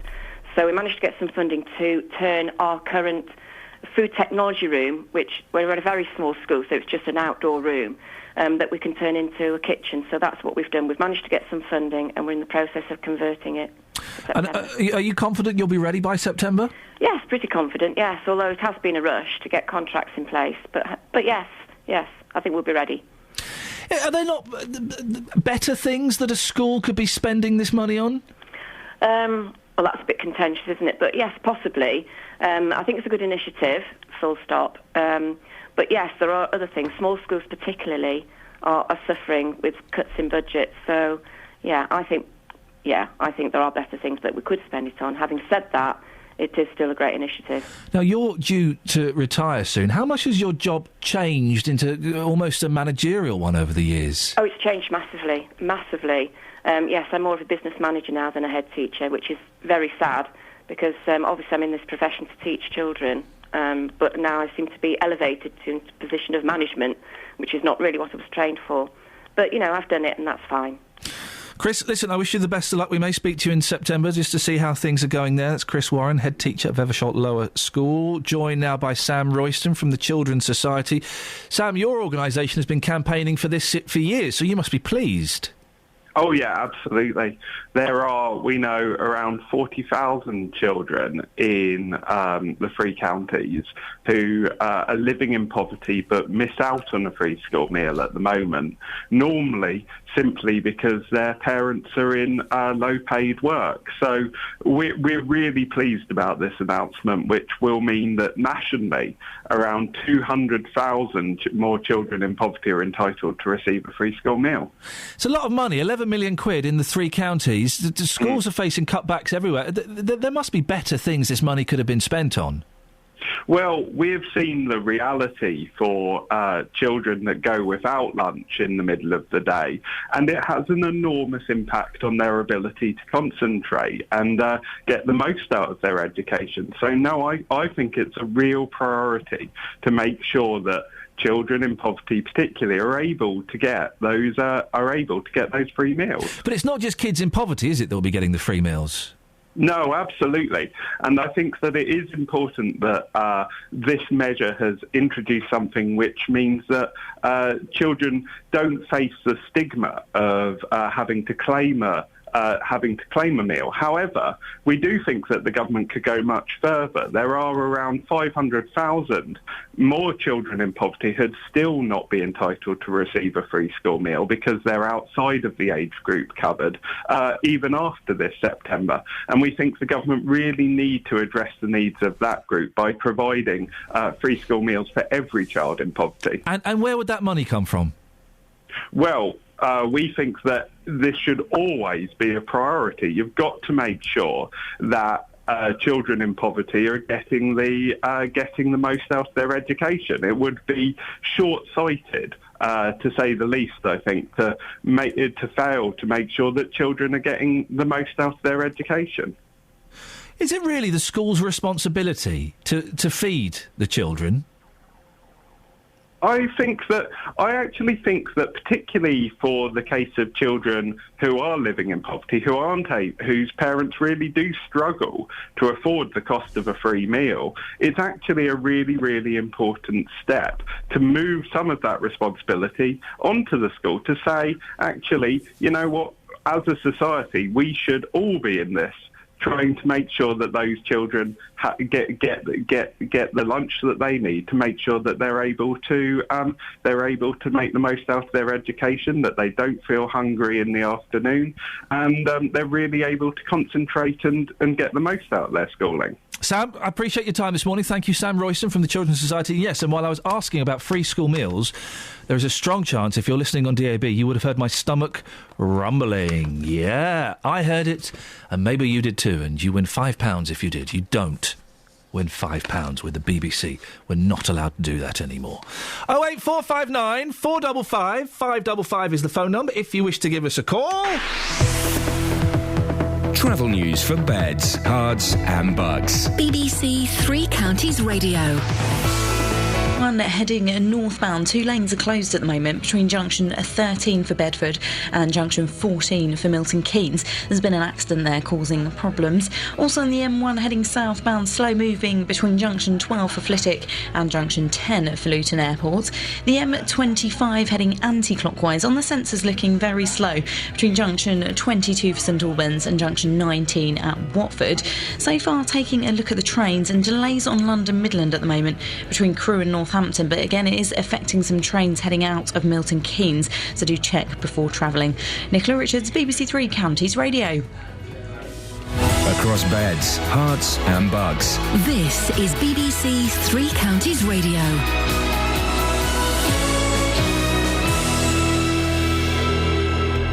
It's 8:30. I'm Simon Oxley. Labour councillors in Luton have been forbidden from criticising the party in public under a new rule agreed at the weekend. An internal document leaked to BBC Three Counties says members must not show dissent or speak to the press without full permission. A 6-year-old girl has died after a collision with a car in Hertfordshire yesterday afternoon. It happened in Hayling Road in South Oxley. And more than £11 million is being spent in Beds, Herts and Bucks preparing to provide free school meals to primary school children in September. Councils in this region say they will be ready. Three Counties Sports. BBC Three Counties Radio.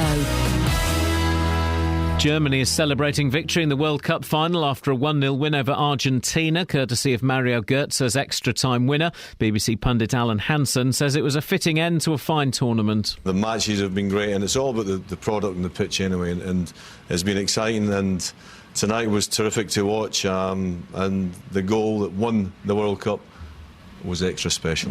Watford have completed their pre-season matches in Austria with another 0-0 draw, this time against FC Chemnitzer. Milton Keynes Dons have a friendly tonight in Ireland against St James's Gate. In cricket, England and India drew the first test at Trent Bridge. They start the second test at Lords on Thursday. Former England opener Geoffrey Boycott is hoping for a better wicket. If a couple of guys played sensibly, properly, how the hell were you going to get them out? When they nicked it, it fell short of slip nearly every time. It was a difficult pitch. That's not just blaming the groundsman. If he wants to take it as blame, take it. But it's constructively that sort of pitch won't do for Test match cricket. Justin Rose won the Scottish Open golf, finishing 16 under par. Buckinghamshire's Tyrrell Hatton was in joint fourth, 6 shots behind, after a final round of 68, which means he qualifies for this week's Open at Hoylake. It'll be my third Open. The 2 previous times I've qualified, I've done the 36-hole final qualifying. So to get through on a European Tour event with the world-class field this week was obviously over the moon with. And in the Women's British Open, Woburn-based Charlie Hull slipped out of contention with the final round of 78 to finish 6 shots behind the winner. BBC Three Counties News and Sport. The next full bulletin is at 9. Call 08459 455 555. BBC Three Counties Radio. 08459 455 555 is the telephone number. We were speaking about the Luton Ring Road. Dave Luton's on. Good morning, Dave. Good morning, boss. Good morning, David. Oh, nice to talk to you again. It must be nice. We've not spoken, since last week? Yes, that's right. Yeah, that's right. Did you have a good weekend? I don't care. Oh, not too. Thanks ever so much. You're welcome. You're not. Yeah, did you have a nice weekend? I don't care. You're welcome. Okay. This Ring Road, 3 cheers for the opening of the Ring Road. Hip hip. After 40 years. Hip hip. Hooray. Hip hip. Hooray. Hip hip. Hooray. That's enough. That's 3. After 40 years. Yeah. What about the 60 years wait for North Luton bypass? Oh, blimey, Dave. Can't we celebrate the fact that we've got the inner ring road is almost open after? Can't we celebrate that, Dave? No, we can't. It's because it's for the airport, because they're expanding their passengers. The airport's a big deal in Luton. It's Luton Airport. It's a big deal. It's where the planes go. It's where the planes go, isn't it? Yeah, it's where the planes go. Give the people of North Luton a chance, and even Dunstable, make a bypass. North Luton, which you've been waiting for 60 years for. I'll give you a chance in a minute. Will you? Yeah, if you want. To do what? To do what? I'm not quite sure, Dave. To make a valid, interesting point. Well, let me know. Because, okay. I always like to know these things. If somebody's got something against me or for me, I like to know. It's mainly again. But when are we? Can we ask Dave Taylor when we are going to have a North bypass for North Luton? Well, I suspect we will not be able to ask that question, but Dave, I will put it to him next time he's on. Thank you. I'd be appreciative if you would. You be as appreciative as you want, Dave. Thank you very much indeed. Now, Luton Labour Party have banned councillors from speaking to journalists in all instances other than specific circumstances on ward issues. We can reveal the move was approved at a meeting on Friday night, and a senior Labour source has already branded it paranoid and counterproductive. Comes after our political reporter, Paul Scoynes, uncovered allegations of membership packing by Labour in council wards in Luton. Well, here's what Luton's Liberal Democrat leader, David Franks, told us earlier. When we were actually running the council, with all the pressures that we had then, and more members than we've got now, obviously, no, we didn't have this sort of problem. I mean, half the problem, of course, is they don't even like each other. And that makes it very difficult. Once you start getting into personality difficulties, it becomes extremely difficult to manage. Well, I'm joined now by the Labour leader of Luton Borough Council, Hazel Simmons. Good morning, Hazel. Good morning, Iain. Why have you introduced this policy? This policy was requested by a member of our backbenchers because they felt that this would be helpful. This has been a policy that we've used ever since I've been a councillor. In 1991, I was elected. It's the same policy that we've used. We've not changed anything. We were requested to bring this in by a backbencher. Our whip wrote the report. It was discussed. There was debate. It was changed slightly, and there was no opposition to the policy coming in on If this Friday. is the policy that you've had for the last 23 years, why wait that long to get it written down on paper? We hadn't felt we needed it written down on paper. It was kind of custom and practice, but somebody had requested that. Therefore, we took the position and said our whip would write something up. So this isn't off the back of a specific example of a councillor speaking out of turn that this has been introduced? No, this is a policy that was already in place. We have had councillors going against the party line on this station. Yes, I know you have. Yes. They wouldn't be allowed to do that now. They could request to do that. You've read the policy out. They could request to do that. Okay. First of all, I would just want to make it very clear, this isn't about gagging councillors. That's the message that's going out. This is about an internal Labour Party document that is about a process. It's a media guideline. Okay. All organisations have media guidelines. We're not doing anything that anybody else hasn't. Okay. We just haven't put it in writing before. I've got the written version of it here in front of me. You say it's not about gagging. Members must also obtain permission from a member of the group executive before giving an interview. Possibly fair enough. Group members must convey a positive message about the Labour Council. So they can't come on and say they disagree with something that the Labour Party in Luton is saying. They must give a positive message. Well, they can. We would prefer them not to. But members can. It says it's just warning. It's just making sure that they do that in a personal capacity and not as a member of the Labour group. Why are you warning them that they can't? No, we're not warning them. It's saying to them, look, if you're going to do that, do it in a personal capacity and not as a member of the Labour group, and let us know that you're going to do it. The reality is that they're part of a collective organisation. The Labour group is a collective group. We make collective policy decisions, and then if somebody wants to speak out against that, they do it as an individual. There's nothing to stop them doing that. So the bit that's annoying is the fact that this was all debated on Friday, and a member of all the members approved it by consensus that this would go forward, and then somebody's leaked it. Why is that annoying that someone's leaked it? Because why would they do that? Why wouldn't they raise the issues they're obviously concerned about in a group meeting? Maybe they were scared. Scared of what? These are elected councillors, for goodness sake. Well, scared. Why did you hold this in secret? If this hadn't have been leaked, this is not a secret. This is a normal Labour group meeting. If this hadn't have been leaked to us, we wouldn't have known about this. The public wouldn't have known about this. Why was this kept in secret? It's not a secret. You were upset that someone's leaked it. We have policies. We've got lots of other policies you don't know about. Like we what? don't tell you about them. There are policies. We're an internal. They're internal Labour group policies. They're guidelines. You don't tell the public your policies. No, we talk to them about council policies. Right. But this is an internal Labour group policy. But why are you so upset that this this, which is significant because it is stopping councillors from expressing their opinions. Why are you so upset that this has been leaked? I'm frustrated, Why? if you want to know the truth, Why? Ian, because this was something that was debated and discussed openly amongst the members. There obviously are members in my group who are not comfortable with it.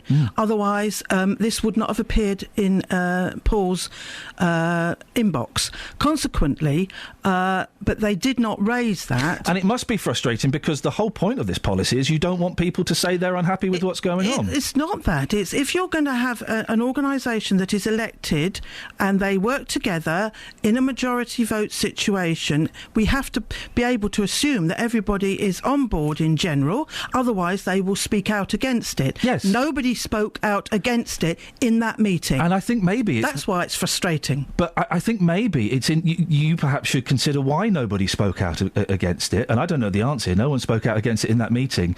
Although I've been led to believe that at previous meetings other people have raised concerns. But if no one spoke out, have they raised concerns in that meeting? No, they haven't. Okay. If no one spoke out against it, but still felt strongly enough to leak it out, I would suggest that would imply that there is fear or there is a problem with the leadership. Well, why didn't they raise it with us? Or why didn't they say who they were that was leaking it? Because of the two reasons I've just said, fear or a problem with the leadership, and an inability to listen to people's concerns. Well, I think that's unfair and untrue. And you wouldn't know unless you were part of the Labour group. I'm just trying to explore the reasons as to why someone would feel the need to leak this out. I have no idea. That's why I said it's frustrating.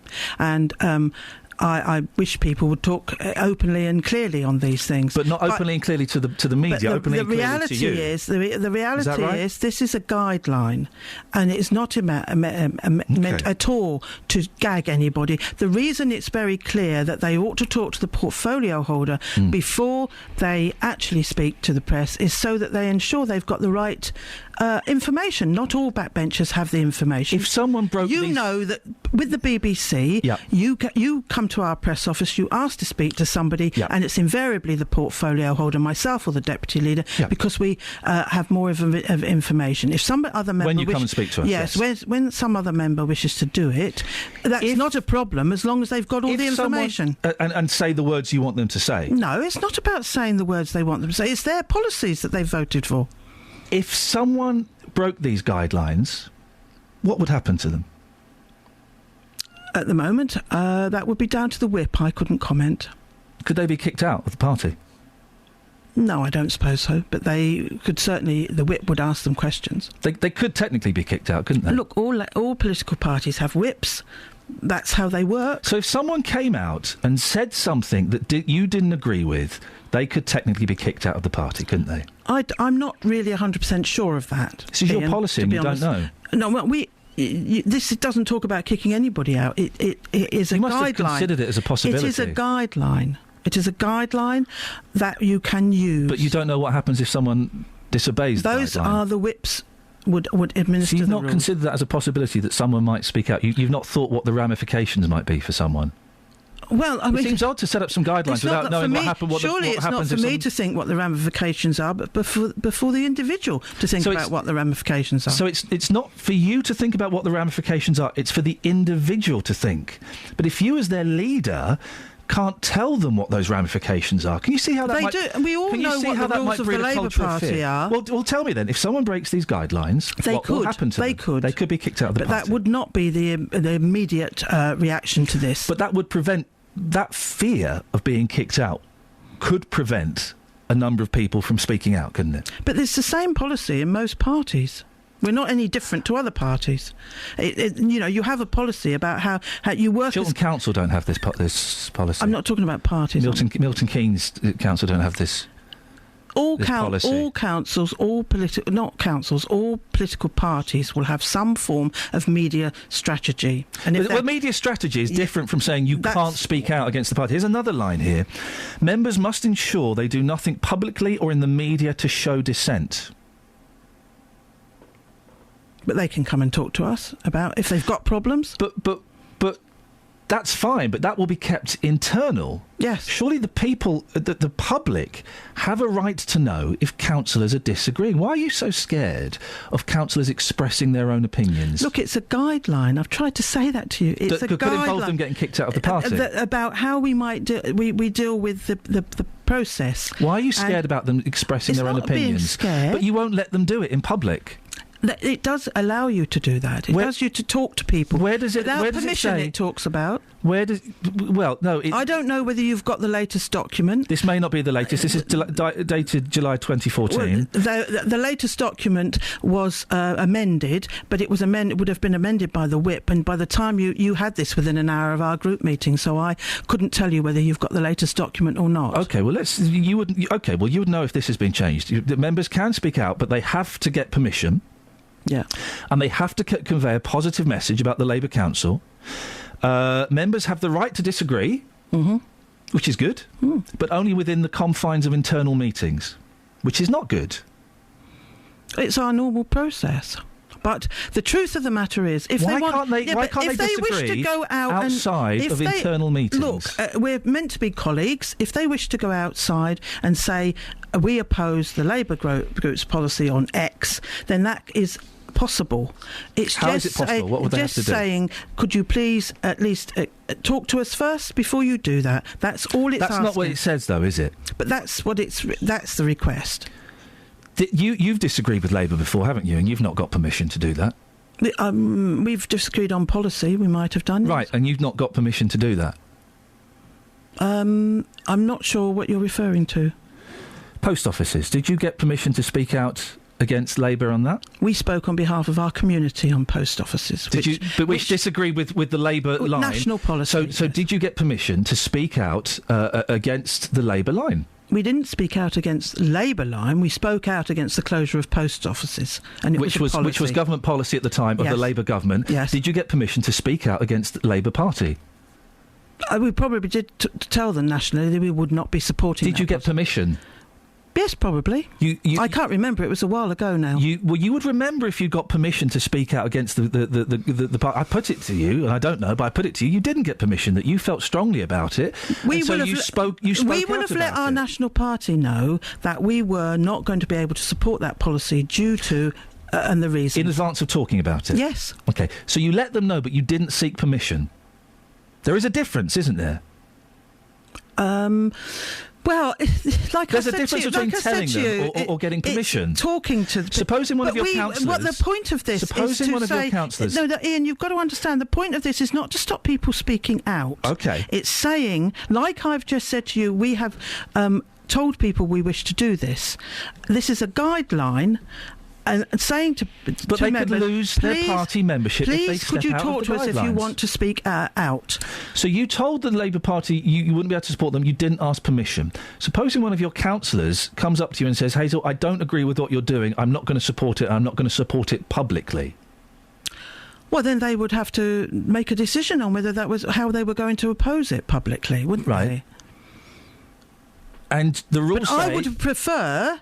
As I would have preferred the discussion on this document to have happened in our group, because you normally join a party and you become a collective. Therefore, you are a collective, you make decisions, the majority vote goes through, just as it does. But you're still allowed to disagree. Yes, nobody's saying that. Ken has emailed in, surely the most important aspect of this is that the existence of the new rule itself was supposed to be a secret.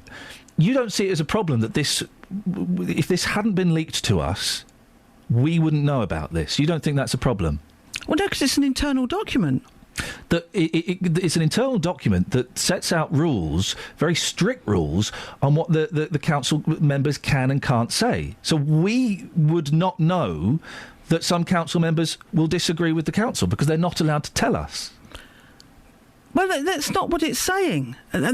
Group members, it is exactly what it's saying, Hazel. Group members must convey a positive message about the Labour Council. Members have the right to disagree, but only within the confines of internal meetings. Members must ensure they do nothing publicly or in the media to show dissent. It's exactly what it says. Well, it's a guideline, and if somebody felt that strongly about something, then certainly these are elected councillors, and if they really felt that strongly, as you well know, they will air their views. Not if they're worried about getting kicked out of the party, which you have said this morning is a distinct possibility that could happen to them. It's a threat, isn't it? It's a threat. You speak out a line, you're out. It's trying to keep... it's a threat, isn't it? Trying to make sure that people understand policies. It's and not they about toe the line. Stopping them. Do you feel comfortable, Hazel, that you are gagging your councillors and threatening them with them being kicked out of the party? This is not about gagging threatening them with them being kicked out of the party if they do not toe the party line. There is a threat that they could be kicked out of the party. Do you feel comfortable with that threat? I feel comfortable that the majority decision on Friday at my group meeting was to accept that. Even though obviously people are obviously very unhappy about it because they've leaked this out. But how on earth would I have known that if nobody tells us that they're unhappy about it? Do you feel comfortable putting the threat on your councillors that if they speak out of line against party policy... I am happy that document went through. Were you asking me that? I am happy that document was agreed by the majority of my members. I am drawing from that statement that you are happy... that there is, and correct me if I'm wrong, you are happy that there is a threat that if councillors speak out of line, if they speak outside of the confines of internal meetings, if they show dissent, if they do not show a positive message about the Labour Council, you are happy that there is a threat over their heads that they may be kicked out of the party? I'm not. There is nothing in there about kicking anybody out of the party. You have inferred that. No, you said yourself this morning that was a possibility. There are long-term rules that indicate that, but that is not the intention of that document. You said that was a possibility. That is not the intention, as they well know. That is not the intention. You said that was a possibility. That threat is hanging over their heads. Yes, there are Labour Party rules that can do that. OK, so are you happy with the threat over councillors' heads? They might be kicked out of the party if they... they show dissent, they convey a negative message, and they disagree outside of meetings. I would not want to kick any member out of the I wouldn't want party. to, but it could happen. But I would hope that we could have a conversation about what the issue was that they were upset about, but that doesn't appear to have been possible on this occasion. And that's the dilemma. We were asked to put this forward by a backbencher who said, I'd like some guidelines on how to deal with the press. That's been done. We took it to a debate. It could have been thrown out. Members didn't. They accepted it. And what they've done is come and leaked it outside. This is an internal Labour Party document. It is not something we would normally share, as we've got other documents, our minutes and all sorts, that we do not share outside. We are an independent group, a Labour group, members of a Labour Party. Therefore, we have policies and procedures. It is not unusual to have an internal document. Most other organisations will have some form of media document. You know that yourself. The BBC will have one on how they deal with the media. But I can speak out against the BBC. Well, that's fine then. But also, I'm not an elected councillor. What I say, in the great scheme of things, it doesn't really add up to a hill of beans. Councillors are making important decisions about people's lives. Yes. And if they disagree with the decisions that the party are making, they're not allowed to speak out about it outside of the confines of internal meetings, quote unquote. We have not had any situations where that has been an issue. And when I spoke to Paul yesterday, I said, have you had any difficulties in getting information from us? You have had people speaking out against? Yes, we have had. You just said you didn't? No, we haven't as a group. That is not a group issue. That was a regional issue. That was a party issue. I'm talking about the Labour group on Luton Borough Council have not had issues about that. There have been issues in Luton, haven't there, about councillors speaking out? No, there haven't been. Haven't been any? No, I haven't, and I'm not aware of any. Will you consider revising this at all, or are you happy with the way this is drawn up? I will talk to the whip about it. And say what? We will have a meeting and talk about it. And say what? No, I'm going to take back what's gone from this event, and that people are obviously because they have, as members of the Labour group, leaked it. I will have to take that back to the whip. Hazel, I appreciate your time this morning. Thank you very much for coming in. That's Hazel Simmons, 08459 455 555. Thanks, Ian. Every weekday morning. My show's called The JVS Show, 9 o'clock in the morning on BBC Three Counties Radio. Jonathan Vernon Smith. I deal with the consumer problems that affect people all over Beds, Herts and Bucks. And I said, well, I didn't come all this way to be looking at a broken down hotel. Those companies, those councils, those organisations that are letting people down. This guy turned around and said to me that they're not prepared to pay me, and I said, so you're forcing me to take action. And he said, good luck, and put the phone down on me. I get my teeth into them. Oh, Jonathan, I'll start crying soon. We don't know what to do. Deal with them and hopefully get results for you, the consumers. And it got so convoluted, I thought there's only one person who can sort this out. The JVS Show on BBC Three Counties Radio. 08459 455 555. 2 texts and then a phone call. Alan says, a councillor gagging in public is censorship. We try to spread democracy around the world. Ms Simmons is a disgrace.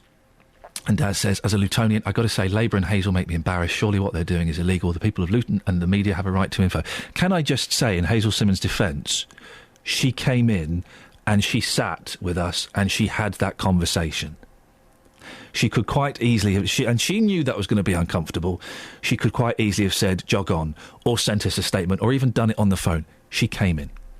So thank you for that, Hazel. Ron's in Luton. Good morning, Ron. Good morning. Ron, what would you like to say? Interesting morning. Very interesting. Now, I could be wrong, but I thought I heard Hazel Bulliers say you can be a Labour councillor and you must talk party line. But if you express a view that is not party line, it must be from your own personal view.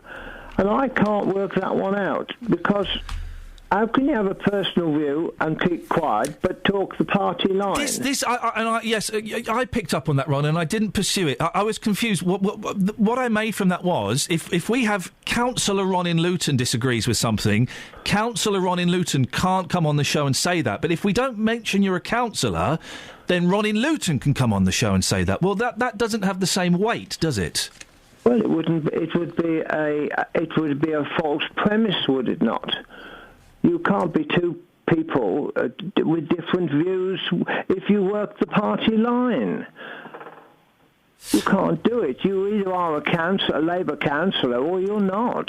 And if you're a Labour councillor and you've been told you cannot talk outside party line, you can't have a personal view.